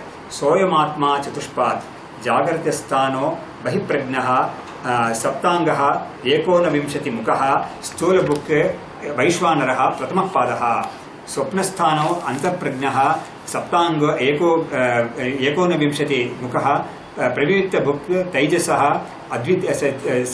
ತೈಜಸೋ ದ್ವಿತೀಯ ಪಾದ ಯತ್ರ ಸುಪ್ತೋ ನ ಕಂಚನ ಕಾಮಂ ಕಾಮಯತೆ ನ ಕಂಚನ ಸ್ವಪ್ನಂ ಪಶ್ಯತಿ ತತ್ ಸುಷುಪ್ತಂ. ಇವಾಗ ಜಾಗೃತ, ಸ್ವಪ್ನ, ಸುಷುಪ್ತಿ ಅಂತ ಮೂರು ಅವಸ್ಥೆಗಳನ್ನ ಕೂಡ ಈ ಮಂತ್ರ ಹೇಳ್ಕೊಂಡು ಬರ್ತಾ ಇದೆ, ಈ ಮಾಂಡುಕ್ಯದಲ್ಲಿ ಹೇಳ್ಕೊಂಡು ಬರ್ತಾ ಇದ್ದಾರೆ. ಸುಷುಪ್ತ ಸ್ಥಾನೆ ಏಕೀಭೂತಃ ಪ್ರಜ್ಞಾನಘನ ಏವ ಆನಂದಮಯ ಹಿ ಆನಂದ ಬುಕ್ ಚೇತೋಮುಖ ಪ್ರಾಜ್ಞ ತೃತೀಯ ಪಾದ ಅಂತ ಮೂರು ಪಾದಗಳಾಗಿ ಬ್ರಹ್ಮವನ್ನ ತಿಳಿಸ್ಕೊಳ್ಳಕ್ಕೆ ಬ್ರಹ್ಮಕ್ಕೆ 4 ಪಾದ ಅಂತ ಹೇಳಿದ್ದಾರೆ. 4 ಪಾದ ಅಂದ್ರೆ 4 ಕಾಲುಗಳು ಅಂತ ಹೇಳಬಾರ್ದು, 4 ಕಾಲು ಭಾಗವಾಗಿ 4 ಭಾಗ. ಇದಕ್ಕೆ ಶಂಕರಾಚಾರ್ಯರು ಒಂದು ಉದಾಹರಣೆ ಕೊಡ್ತಾರೆ. ಇವಾಗ ನೋಡಿ, ನಮ್ಮ ಹಳೆ ಕಾಲದಲ್ಲಿ 1 ರೂಪಾಯಿಗೆ 16 ಆಣೆ ಅಂತ ಹೇಳ್ತಾರಲ್ವಾ, 16 ಆಣೆ 1 ರೂಪಾಯಿಗೆ ಅಂತ. ಅವಾಗ 16 ಆಣೆ ಅನ್ನೋದು 4 ಆಣೆ ಒಂದೊಂದು ಸೇರ್ಕೊಂಡ್ರೆ 4 16 ಆಗುತ್ತೆ. ಅದು 1 ರೂಪಾಯಿನಲ್ಲಿ ಈ ತರ 4 ಭಾಗಗಳಿದೆ ಅಂತ. ಈ ತರ 4 ಭಾಗಗಳಿದ್ರಲ್ಲಿ ಒಂದು ಕಲ್ಪನೆ ಮಾಡಿದ್ದಾರೆ. ಈ 4 ಸೇರ್ಕೊಂಡು 1 ರೂಪಾಯಿ ಆಗುತ್ತಲ್ವಾ, ಆತರ ಇಲ್ಲೂ ಕೂಡ ಈ 4 ಸೇರ್ಕೊಂಡು ಈ ಬ್ರಹ್ಮ ಆಗುತ್ತೆ ಅಂತ, ಬ್ರಹ್ಮವು ಅಂತ ಹೇಳಿದ್ದಾರೆ. ನಿಜವಾಗ್ಲೂ ಬ್ರಹ್ಮದಲ್ಲಿ ವಿಭಾಗ ಅಂತ ಏನು ಇರಲೇ ಇಲ್ಲ. ಆ ರೂಪಾಯಿ ಅಂತ ಕೊಟ್ಟಿದ್ದು ಒಂದು ಉದಾಹರಣೆ ಕೊಟ್ಟಿದ್ದಾರೆ. ಉದಾಹರಣೆಯಲ್ಲಿರೋದೆಲ್ಲ ಅದರಲ್ಲಿ ಇರಬೇಕು ಅಂತ ಉದ್ದೇಶ ಇಲ್ಲ. ಇದರಲ್ಲಿ ಹೇಗೆ ಈ 4 ಆಣೆಗಳು 16 ಆಣೆಗಳು ಸೇರ್ಕೊಂಡು 1 ರೂಪಾಯಿ ಆಗುತ್ತೋ, ಆ ತರ ಇಲ್ಲೂ ಕೂಡ ಈ 4 ಸೇರ್ಕೊಂಡು ಈ ಬ್ರಹ್ಮವಾಗುತ್ತೆ ಅಂತ ಹೇಳುವಾಗ, ಆ ಬ್ರಹ್ಮಕ್ಕೆ ಮೊದಲು 3 ಪಾದಗಳು ಈ ಜಾಗೃತ ಪಾದ, ಸ್ವಪ್ನ ಪಾದ, ಸುಷುಪ್ತ ಪಾದ ಅಂತ. 4ನೇದು ತುರಿಯ ಅಂತ, ಆ ತುರಿಯನೇ 4ನೇದು ಅಂತ. ಸೊ ಹೀಗೆ ಈ ಕಲ್ಪನೆ ಹೊರಡುತ್ತೆ. ಇದು ಸುಷುಪ್ತ ಸ್ಥಾನ ಏಕೀಭೂತ ಪ್ರಾಜ್ಞ ತೃತೀಯ ಪಾದ ಅಂತ ಹೇಳಿದ್ರು. ಆಮೇಲೆ ಈ ತುರಿಯವನ್ನು ಹೇಳುವಾಗ ಅದೃಶ್ಯಂ ಅವ್ಯವಹಾರ್ಯಂ ಅಗ್ರಾಹ್ಯಂ ಅಲಕ್ಷಣಂ ಅಚಿಂತ್ಯಂ ಅವ್ಯಪದೇಶ್ಯಂ ಏಕಾತ್ಮ ಪ್ರತ್ಯಯ ಸಾರಂ ಪ್ರಪಂಚೋಪಶಮಂ ಶಾಂತಂ ಶಿವಂ ಅದ್ವೈತಂ ಚತುರ್ಥಂ ಮನ್ಯಂತೆ ಸ ಆತ್ಮ ಸ ವಿಜ್ಞೇಯ ಅಂತ ಅಲ್ಲಿ ಮುಗಿಯುತ್ತೆ. 7ನೇ ಮಂತ್ರ ಮುಗಿಯುತ್ತೆ ಅದು. ಸೊ ಹೀಗೆ ಇಷ್ಟು ಮಂತ್ರಗಳು ಹೇಳ್ಬಿಟ್ಟು ಅಯಂ ಅರ್ಥ ಅಂತ ಇವರೇ ಅರ್ಥ ಹೇಳ್ತಾರೆ. ಅದಕ್ಕಿಂತ ನಮಗೆ ಕಷ್ಟವೇ ಇಲ್ಲ. ಇವರೇ ಅರ್ಥ ಹೇಳೋದ್ರಿಂದ ನಾವು ಅರ್ಥವನ್ನು ಕಲ್ಪನೆ ಮಾಡಬೇಕಾದ ಅವಶ್ಯಕತೆ ಇಲ್ಲ. ಸೋಯಂ ಓಂಕಾರ ಪ್ರತಿಪಾದ್ಯ ಆತ್ಮ ಚತುಷ್ಪಾತ್. ಹಾಗಾದ್ರೆ ಈ ಆತ್ಮ ಅನ್ನೋದು ಓಂಕಾರದಿಂದ ಪ್ರತಿಪಾದಿತವಾಗಿದೆ ಆತ್ಮ. ಯಾಕೆಂದ್ರೆ ಈ ಆತ್ಮ ಓಂಕಾರ ಅನ್ನೋದನ್ನ ನಾವು ಜಪ ಮಾಡಿದ್ರೆ ಓಂಕಾರದ ಜಪದಿಂದ ನಮಗೆ ಆತ್ಮಜ್ಞಾನ ಬರುತ್ತೆ ಅಂತ ಈ ಉಪನಿಷತ್ತೆ ಹೇಳ್ಕೊಡುತ್ತೆ ನಮಗೆ. ಅದಕ್ಕೆ ಕೂಡ ಓಂಕಾರದಲ್ಲಿ ಕೂಡ 3 ಭಾಗಗಳಿದೆ. ಯಾವುದು ಆ ಮಾ ಅಂತ, ಆಮೇಲೆ ಒಂದು ಅರ್ಧ ಮಾತ್ರ ಅಂತ, ಒಂದು ಸೌಂಡೇ ಇಲ್ಲದೆ ಇರೋ ಒಂದು ಮಾತ್ರೆ ಅಂತ ಒಂದು ಭಾಗ ಇದೆ ಅಂತ. ಸೊ ಹೀಗೆ ತುರಿಯ ಅನ್ನೋದನ್ನು ಎಲ್ಲವೂ ಸೇರಿಸಿ ಈ 4 ಭಾಗ ಅಂತ ಹೇಳಿದ್ರಲ್ಲ, ಈ 4 ಭಾಗಗಳನ್ನ ಕೂಡ ಈ ಓಂಕಾರದಲ್ಲಿ ಸೇರಿಸ್ಬಿಡ್ತಾರೆ. ಹೀಗೆ ಹೇಳ್ತಾ ಬರುತ್ತೆ. ಅವಾಗ ಸ್ವಯಂ ಆ ಓಂಕಾರ ಪ್ರತಿಪಾದ್ಯ ಆತ್ಮ ಚತುಷ್ಪಾತ್ ಚತ್ವಾರಃ ಪಾದಾಃ ವಿಶ್ವಾದಿ ರೂಪಾಃ ಯಸ್ಯ ಸತತ. ಇದಕ್ಕೆ 4 ಪಾದಗಳು. ಯಾವ ಪಾದಗಳು ಅಂತ ಹೇಳಿದ್ರೆ ವಿಶ್ವ, ತೈಜಸ, ಪ್ರಾಜ್ಞಃ, ಆಮೇಲೆ ಚತುರ್ಥಃ ಅಂತ 4ನೇದು. ಇದೆಲ್ಲವೂ ಸೇರ್ಕೊಂಡಿರೋದದು. ತತ್ರ ಪ್ರಥಮಂ ಪಾದಂ ದರ್ಶಯತಿ. ಮೊದಲನೇ ಪಾದ ಹೇಗಿದೆ ಅಂತ ಹೇಳಿದ್ರೆ ಜಾಗರಿತೆ ಇತ್ಯಾದಿನ. ಜಾಗರಿತಂ ಜಾಗರಾವಸ್ಥಾನಂ ವಿಷಯೋಪಲಬ್ಧಿಸ್ಥಾನಂ ಯಸ್ಯ ತತ್ ಸತತ. ಜಾಗೃತ ಅವಸ್ಥೆಯಲ್ಲಿ ನಮಗೆ ಏನು ಮುಖ್ಯವಾದದ್ದು ಅಂತ ಹೇಳಿದ್ರೆ ಇಂದ್ರಿಯಗಳ ಮುಖಾಂತರ ನಾವು ಹೊರಗಡೆ ಇರೋ ವಿಷಯಗಳನ್ನ ನಾವು ಅನುಭವಿಸ್ತೀವಿ, ಅರಿವನ್ನು ಪಡ್ಕೊಳ್ತೀವಿ, ಅದರ ಮುಖಾಂತರ ಅನುಭವಿಸ್ತೀವಿ. ಹಾಗಾಗಿ ಇಂದ್ರಿಯ ಅರ್ಥೋಪಲಬ್ಧಿ ಜಾಗರಣಂ ಅಂತ ಅದಕ್ಕೊಂದು ಡೆಫಿನಿಷನ್ ಕೊಟ್ಟಿದ್ದಾರೆ. ಇಂದ್ರಿಯಗಳ ಮುಖಾಂತರ ನಾವು ವಿಷಯಗಳನ್ನ ನಾವು ಅನುಭವಿಸ್ತೀವಲ್ಲ, ಅದಕ್ಕೆ ಜಾಗರಣಂ ಅಂತ, ಜಾಗಸ್ಥಾನಂ ಅಂತ. ಬಹಿರ್ದೇಹಾತ್ ಬಹಿಃ ವಿಷಯೇಷು ಪ್ರಜ್ಞಾ ಯಸ್ಯ ಸತತ. ಅವನಿಗೆ ಬಹಿಪ್ರಜ್ಞ ಅಂತ ಯಾತಕ್ಕೆ ಹೆಸರು ಅಂತ ಹೇಳಿದ್ರೆ ಹೊರಗಡೆ ಇರೋ ವಿಷಯದಲ್ಲೇ ಅವನಿಗೆ ಪ್ರಜ್ಞೆ ಇರುತ್ತೆ. ಅವನ ಬುದ್ಧಿ ಎಲ್ಲ ಹೊರಗಡೆ ವಿಷಯದಲ್ಲೇ ಆ ಜೀವನಿಗೆ ಆ ಸಮಯದಲ್ಲಿ ಇರುತ್ತೆ, ಜಾಗೃತ ಅವಸ್ಥೆಯಲ್ಲಿ. ಅದರಿಂದ ಅವನಿಗೆ ಬಹಿಪ್ರಜ್ಞ ಅಂತ ಹೇಳಿದ್ದಾರೆ. ಸಪ್ತಾಂಗ ಅಂತ 7 ಅಂಗಗಳಿದೆ ಅವನಿಗೆ ಅಂತ ಹೇಳಿದ್ದಾರೆ. ಯಾವ್ದು ಅಂಗ ಅಂತ ಇಲ್ಲಿ ಹೇಳ್ತಾರೆ ಅದನ್ನ. ದೇವು ನೋಡ್ತಾ ಇಲ್ಲಿ ಹೇಳುವಾಗ ಏನ್ ಮಾಡಿದ್ದಾರೆ ಅಂದ್ರೆ ಈ ಸಪ್ತಾಂಗ ಅಂತ ಹೇಳುವಾಗ ಈ ಒಂದೊಂದು ನೋಡಿ, ಈ ಮಾಂಡುಕ್ಯದಲ್ಲಿ ಕೊಟ್ಟಿರೋ ಈ 3 ಅವಸ್ಥೆಗಳಿದೆಯಲ್ಲ, 3 ಅವಸ್ಥೆಗಳಲ್ಲೂ ಕೂಡ ಒಂದೊಂದು ಅವಸ್ಥೆಯಲ್ಲೂ ಕೂಡ ಅದನ್ನ 2 ದೃಷ್ಟಿಕೋನದಿಂದ ನೋಡ್ತಾರೆ. ಒಂದು ವ್ಯಷ್ಟಿ ಜೀವನಾಗಿರೋ ಒಂದು ಭಾಗ, ಒಂದು ದೃಷ್ಟಿ. ಇನ್ನೊಂದು ದೃಷ್ಟಿ ಸಮಷ್ಟಿ, ಒಟ್ಟಿಗೆ ಎಲ್ಲವನ್ನೂ ಸೇರ್ಕೊಂಡು ಟೋಟಲ್ ಅಂತ, ಇಂಡಿವಿಜುವಲ್ ಅಂಡ್ ಟೋಟಲ್ ಅಂತ ನಮ್ಮ ಪರಮಾರ್ಥ ಅಂತ ಹೇಳ್ತಾ. ಅದಕ್ಕೆ ಇಂಡಿವಿಜುವಲ್ ಅನ್ನೋದು ವ್ಯಷ್ಟಿ ಅನ್ನೋದು, ಟೋಟಲ್ ಅನ್ನೋದು ಸಮಷ್ಟಿ ಅನ್ನೋದು. ಸೊ ಇವಾಗ ನಾವು ಒಂದೊಂದು ವ್ಯಕ್ತಿನೂ ನೋಡಿ, ಇವಾಗ ಇದಕ್ಕೆ ಉದಾಹರಣೆ ಏನ್ ಕೊಡ್ತಾರೆ ಅಂದ್ರೆ ಶಾಸ್ತ್ರದಲ್ಲಿ ಒಂದು ವನ ಅಂತ ಹೇಳುವಾಗ ಸಾವಿರಾರು ಮರಗಳಿರುತ್ತೆ. ಅದರಲ್ಲಿ ಮರಗಳು ಒಂದು ಮರ ಅಂತಾನು ಒಂದನ್ನು ಹೇಳ್ಬೋದು, ಸಾವಿರಾರು ಮರ ಸೇರಿದ್ದು ವನ ಅಂತಾನು ಹೇಳ್ಬೋದು ನಾವು. ಹಾಗಾಗಿ ಒಂದು ವನ ಅಂತಾನು ಮರ ಅಂತಾನು 2 ರೀತಿಯಾಗೋದನ್ನು ನೋಡಕ್ಕಾಗುತ್ತಲ್ಲ, ಅದೇ ತರನೇ ಈ ಒಂದು ಬ್ರಹ್ಮಾಂಡವನ್ನ, ಈ ಒಂದು ಕಾಸ್ಮಾಸ್ ಅಂತ ಹೇಳಿದೆಯಲ್ಲ, ಅದನ್ನು ನಾವು ಈ ಇಂಡಿವಿಜುವಲ್ ದೃಷ್ಟಿಯಿಂದಾನು ನೋಡ್ಬೋದು, ಟೋಟಲ್ ದೃಷ್ಟಿಯಿಂದಾನು ನೋಡ್ಬೋದು ಅಂತ. ಸೊ ಇವಾಗ ಈ ಸಪ್ತಾಂಗ ಅಂತ ಹೇಳುವಾಗ ಇಲ್ಲಿ ಏನ್ ಮಾಡ್ತಾ ಇದ್ದಾರೆ, ಈ ಶರೀರದಲ್ಲಿ ನಮಗೆ ಏನೇನು ಅಂಗಗಳಿದೆಯೋ ಈ ಅಂಗಗಳನ್ನೆಲ್ಲ ಕಾಸ್ಮಾಸ್ ಅಲ್ಲಿ ಅದನ್ನ ಹೇಳಿ, ಆ ಕಾಸ್ಮಿಕ್ ಬೀಯಿಂಗ್ ಒಬ್ಬ ಇದನ್ನಲ್ಲ, ಅವನಿಗೆ ಈ ಅಂಗಗಳೆಲ್ಲ ಹೇಗೆ ಕಾಸ್ಮಾಸ್ ಅಲ್ಲಿರೋ ಒಂದೊಂದು ಭಾಗ, ಅವನ ತಲೆ, ಅವನ ಕಾಲು, ಅವನ ಕೈ ಅಂತೆಲ್ಲ ಆಗುತ್ತೆ, ಅವನ ಶರೀರದಲ್ಲಿರೋ ಬೇರೆ ಬೇರೆ ಅಂಗಗಳಾಗುತ್ತೆ ಅಂತ ಒಂದು ಕಲ್ಪನೆ ಮಾಡಿದ್ದಾರೆ. ಇಲ್ಲ ಅದಕ್ಕಿಂತ ಇನ್ನೊಂದು ಸ್ವಲ್ಪ ವ್ಯತ್ಯಾಸವಾದ ಕಲ್ಪನೆ ಇದು. ನಮಗೆ ವಿಷ್ಣು ಸಹಸ್ರನಾಮ ಒಂದು ಧ್ಯಾನ ಶ್ಲೋಕ ಓದಿದ್ದಿಲ್ಲ, ಭೂಪಾದವ್ ಯಸ್ಯ ನಾಭಿಹಿ ಅಂತ, ಅದೇ ವಿಷಯನೇ ಇಲ್ಲಿ ಬರೋದು. ಅದೇ ವಿಷಯನೇ ಇಲ್ಲಿ ಸ್ವಲ್ಪ ವ್ಯತ್ಯಾಸ ಬರ್ತಾ ಇದೆ ನೋಡಿ. ಹೇಳ್ತಾ ಇದ್ದಾರೆ ಇನ್ನೊಂದು ಮಂತ್ರದಲ್ಲಿ ದೇವು ಮೂರ್ಧ ಸಪ್ತ ಛಂದಾಂಸಿ. ಛಂದಾಂಸಿ ಕರೆಕ್ಟ್. ಇನ್ನೊಂದು ಮಂತ್ರದಲ್ಲಿ ಬರ್ತಾ ಇರೋದು ಕರೆಕ್ಟ್. ಇಲ್ಲಿ ದೇವು ಮೂರ್ಧ ಚಕ್ಷುಹು ಆದಿತ್ಯ ನೋಡಿದ್ರೆ, ಆ ದೇವು ಅಂತ ಹೇಳಿದ್ರೆ ಈ ಆಕಾಶ ಅಂತ ಹೇಳ್ತೀವಲ್ಲ, ಅದು ಆ ಬ್ರಹ್ಮಕ್ಕೆ ಆ ಒಂದು ವಿರಾಟ್ ಪುರುಷ ಕಲ್ಪನೆನೇ ಇಲ್ಲಿ ಆಗ್ತಾ ಇರೋದು. ವಿರಾಟ್ ಪುರುಷನ ತಲೆ ಅದೇನೆ, ಮೂರ್ಧ ಅಂದ್ರೆ ತಲೆ ಅಂತ, ಈ ಆಕಾಶ ಅನ್ನೋದೇನೆ ತಲೆಯ ಒಂದು ಅಂತ. ಆಮೇಲೆ ಚಕ್ಷುಹು ಆದಿತ್ಯ, ಸೂರ್ಯ ಅನ್ನೋದೇ ಅವನಿಗೆ ಚಕ್ಷುಸು ಅಂತ. ಚಂದ್ರ ಸೂರ್ಯ ಅಂತ ನೇತ್ರೆ ನೋಡಿ, ಆ ಶ್ಲೋಕದಲ್ಲಿ ಚಂದ್ರ ಸೂರ್ಯ 2 ಕಣ್ಣು ಅಂತ ಹೇಳಿದ್ದಾರೆ, 2 ಕಣ್ಣುಗಳಿಗೆ 2 ಅಂತ ಹೇಳಿದ್ದಾರೆ.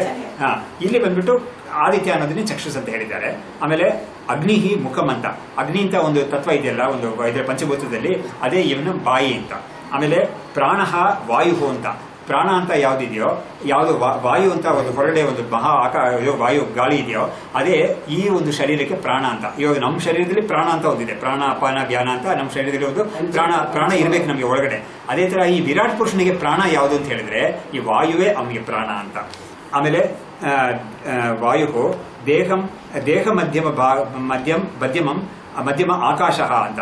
ಸೊ ಹಾಗಾಗಿ ದೇಹ ಮಧ್ಯಮ ಅಂತ ಹೇಳೋದ್ರೆ ದೇಹದಲ್ಲಿ ಒಂದು ಮಧ್ಯಭಾಗ ಅಂತ ಇದೆಯಲ್ಲ, ಇದೇ ಆಕಾಶ ಅಂತ. ದೇವು ಅಂತ ಹೇಳಿರೋದು ಈ ಅಂತರಿಕ್ಷ ಅಂತ ಒಂದು ಹೇಳ್ತೀವಲ್ಲ, ಆ ಭಾಗ ಅದು. ಸೊ ಹಾಗಾಗಿ ಆಕಾಶಕ್ಕೂ ದೇವು ಅನ್ನೋದಕ್ಕೂ ವ್ಯತ್ಯಾಸ ಇಲ್ಲಿ ಮಾಡಿ ತೋರಿಸ್ತಾ ಇದ್ದಾರೆ.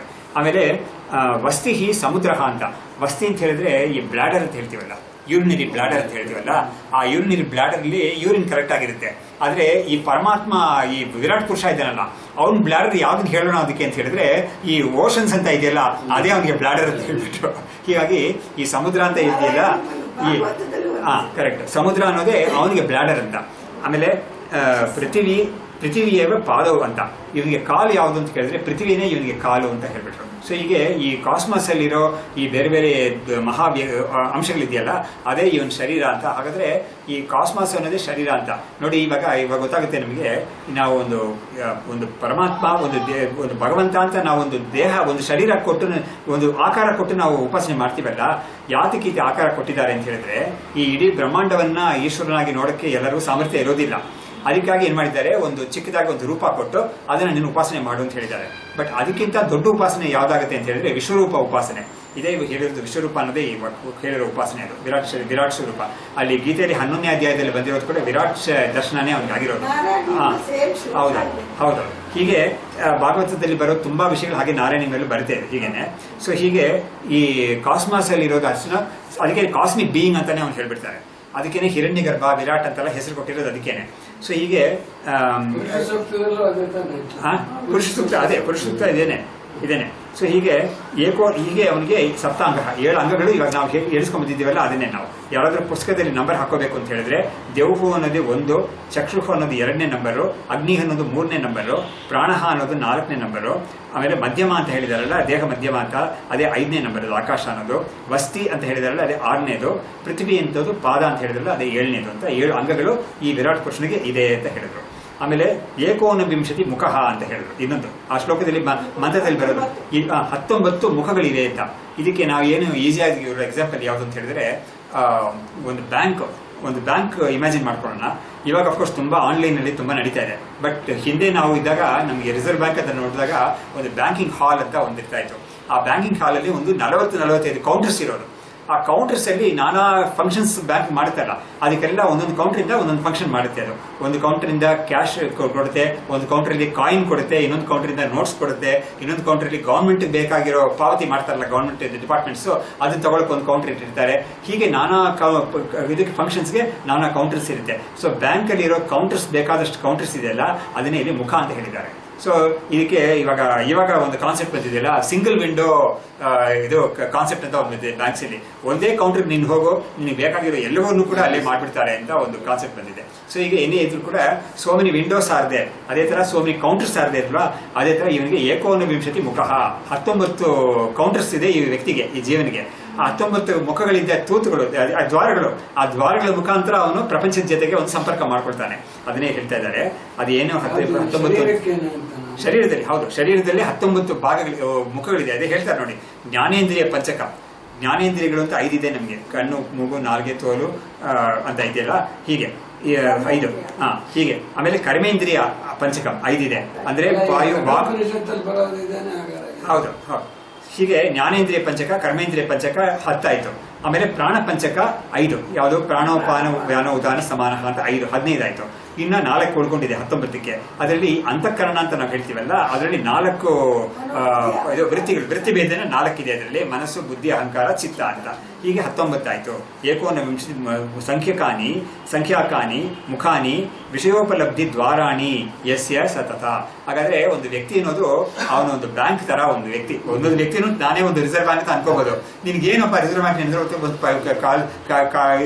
ಒಂದು ಪೈಸಾ ಕಾಸು ಕೂಡ ಇಲ್ಲ ನಿನ್ಗೆ, ಏನ್ ಬ್ಯಾಂಕ್ ಅಂತ ಹೇಳ್ತೀಯ ಅಂತ ಹೇಳಿದ್ರೆ ಆತರ ಎಲ್ಲ. ಈ ಇಡೀ ಪ್ರಪಂಚನೂ ಒಂದು ಐಶ್ವರ್ಯ, ಪ್ರಪಂಚ ಭಗವಂತನ ಐಶ್ವರ್ಯ ಇದೆ ಇಡೀ ಪ್ರಪಂಚನೂ. ಈ ಐಶ್ವರ್ಯವನ್ನ ನಾನು ಅನುಭವಿಸ್ತೀನಿ. ಹೇಗೆ ಅನುಭವಿಸ್ತೀನಿ ಅಂತ ಹೇಳಿದ್ರೆ, ನನ್ನ ಹತ್ರ ಈ 19 ದ್ವಾರಗಳಿದೆ. ಆ 19 ದ್ವಾರಗಳ ಮುಖಾಂತರ ನಾನು ಪರಮಾತ್ಮನ ಐಶ್ವರ್ಯವನ್ನ ನಾನು ಅನುಭವಿಸ್ತಾ ಇದ್ದೀನಿ ಅಂತ. ಅದು ಇನ್ನೊಂದು ಕಲ್ಪನೆ, ಇನ್ನೊಂದು ದೇಹಕ್ಕೆ ಇನ್ನೊಂದು ಕಲ್ಪನೆ ಅಷ್ಟೇನೆ. ಅಲ್ಲಿ ನವದ್ವಾರ ಅಂತ ಹೇಳಿದ್ದು ಈ ಮೈಯಲ್ಲಿ ಹೊರಗಡೆ ಕಾಣಿಸ್ತಾ ಇರೋ ತೂತುಗಳು 9. ಬಟ್ ಇಲ್ಲಿ ಹೇಳ್ತಾ ಇರೋದು ಈ ತೂತುಗಳು ಬಿಟ್ಟು ಒಳಗಡೆ ಅಂತಃಕರಣ ಅಂತ ಇದೆಯಲ್ಲ ಅದನ್ನು ಸೇರಿಸ್ಕೊಂಡು ಹೇಳ್ತಾ ಇದ್ದಾರೆ. ಹಾಗಾಗಿ ಅಲ್ಲಿ ನವದ್ವಾರ ಅಂತ ಹೇಳಿರೋದು ಈ ಕಣ್ಣು, ಕಿವಿ, ಮೂಗು, ನಾಲಿಗೆ, ಆಮೇಲೆ ಇದು ವಾಯು, ಉಪಸ್ಥ ಅಂತ ಎಲ್ಲ ತೂತುಗಳು ಸೇರ್ಕೊಂಡು ಇರೋ ಒಂದು ದೇಹ ಅಂತ. ಅಲ್ಲಿ ಸ್ಥೂಲ ದೇಹಕ್ಕೆ ಹೇಳಿರೋದು ನವದ್ವಾರೇ ಪುರೇ ದೇಹಿ ಅಂತ. ಹೀಗೆ ಮುಖಾನಿ ಅಂತ ಎಸ್ ಗೊತ್ತಿದೆಯಾ. ಇವಾಗ ಸ್ಥೂಲ ಬುಕ್ ಅಂತ ಹೇಳಿದ್ರು. ಇವಾಗ ಸ್ಥೂಲಾನಿ ಪಂಚೀಕೃತ ಭೂತ ಕಾರ್ಯಾಣಿ ಘಟಪಟಾದೀನಿ ಭುಂಕ್ತೆ ಉಪಲಭತೆ ಇತಿ ತಥಾ ಅಂತ ವೈಶ್ವಾನರಹ ಅಂತ. ಇವಾಗ ಈ ಸ್ಥೂಲವಾದ ಹೊರಗಡೆ ಪದಾರ್ಥಗಳಿದೆಯಲ್ಲ, ಘಟಪಟಾದಿಗಳು, ವಸ್ತುಗಳು, ಗಿರಿ, ನದಿ, ಸಮುದ್ರ ಅಂತ ಇವುಗಳನ್ನೆಲ್ಲ ಅನುಭವಿಸೋನು ಸ್ಥೂಲ ಬುಕ್ ಅಂತ. ಅವನಿಗೆ ಜಾಗದ ಸ್ಥಾನದಲ್ಲಿ ಅವನಿಗೆ ವೈಶ್ವಾನರ ಅಂತ ಹೆಸರು. ವೈಶ್ವಾನರ ಅಂತ ಯಾತಕ್ಕೆ ಹೆಸರು ಕೊಟ್ಟಿದ್ದಾರೆ ಅಂತ ಹೇಳಿದ್ರೆ, ವೈಶ್ವಾನರ ಗ್ರಹಣಂ ವ್ಯಷ್ಟಿ ಸಮಷ್ಟಿ ಅಭಿಮಾನಿ ನೋಹೋ ಅಭೇದ ವಿವಕ್ಷಯ ವಿಶ್ವ ಇತ್ಯರ್ಥಃ. ಹಾಗಾದ್ರೆ ವೈಶ್ವಾನರ ಅನ್ನೋದು ಇದಕ್ಕೆ ಅದು ವೈಶ್ವಾನರ ಅಂತ ಅಗ್ನಿಗೆ ಹೆಸರಿದೆ ಒಂದು. ಸೊ ವೈಶ್ವಾನರ ಅಂತ ಇಲ್ಲಿಗೆ ಸಮಷ್ಟಿಗೆ ಹೇಳಿದ್ದಾರೆ, ವಿಶ್ವ ಅಂತ ಹೇಳಿರೋದು ಇವನಿಗೆ ವ್ಯಷ್ಟಿಗೆ ಹೇಳಿದ್ದಾರೆ. ಸೊ ಈಗ ಎರಡು ಕೂಡ ಅಭೇದ ಇದೆ ಅಂತ ಕಾರಣಕ್ಕಾಗಿ ವೈಶ್ವಾನರ ವಿಶ್ವ ಅಂತ ಎರಡು ಹೆಸರುಗಳು ಕೂಡ ಕೊಟ್ಟಿದ್ದಾರೆ ಅಂತ ಹೇಳಿದ್ರು. ಅಯಂ ಪ್ರಥಮ ಪಾದ, ಮೊದಲನೇ ಪಾದ ಇಲ್ಲಿಗೆ ಮುಗೀತು. ಎರಡನೇ ಪಾದ ಮೂರನೇ ಪಾದ ನಾವು ಮುಂದಿನ ಕ್ಲಾಸಲ್ಲಿ ನೋಡೋಣ.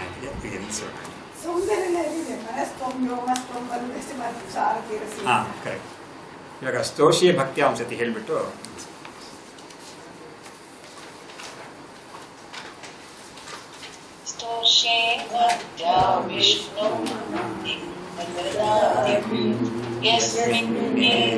ಸಂಸ್ಕೃತಿ ಚಕ್ರಂ ಭ್ರಮತೀತಂ ಯಸ್ಮಿನ್ ದೃಷ್ಟೇ ನಶ್ಯತಿ ತತ್ ಸಂಸ್ಕೃತಿ ಚಕ್ರಂ ತಂ ಸಂಸಾರಧ್ವಾಂತ ವಿನಾಶಂ ಹರಿಮೀಡೆ. ತಂ ಸಂಸಾರಧ್ವಾಂತ ವಿನಾಶಂ ಹರಿಮೀಡೆ. ಶಾಸ್ತ್ರಂ ಶಾರೀರಮೀಮಾಂಸಾ ದೇವಸ್ತು ಪರಮೇಶ್ವರಃ ಆಚಾರ್ಯ ಶಂಕರಾಚಾರ್ಯಾಃ ಸಂತು ಮೇ ಜನ್ಮಜನ್ಮನಿ. ವಿದ್ಯಾವಿನಯ ಸಂಪನ್ನಂ ವೀತರಾಗಂ ವಿವೇಕಿನಂ ವಂದೇ ವೇದಾಂತ ತತ್ವಜ್ಞಂ ವಿದುಷೇಖರ ಭಾರತೀ. ಓಂ ತತ್ಸತ್.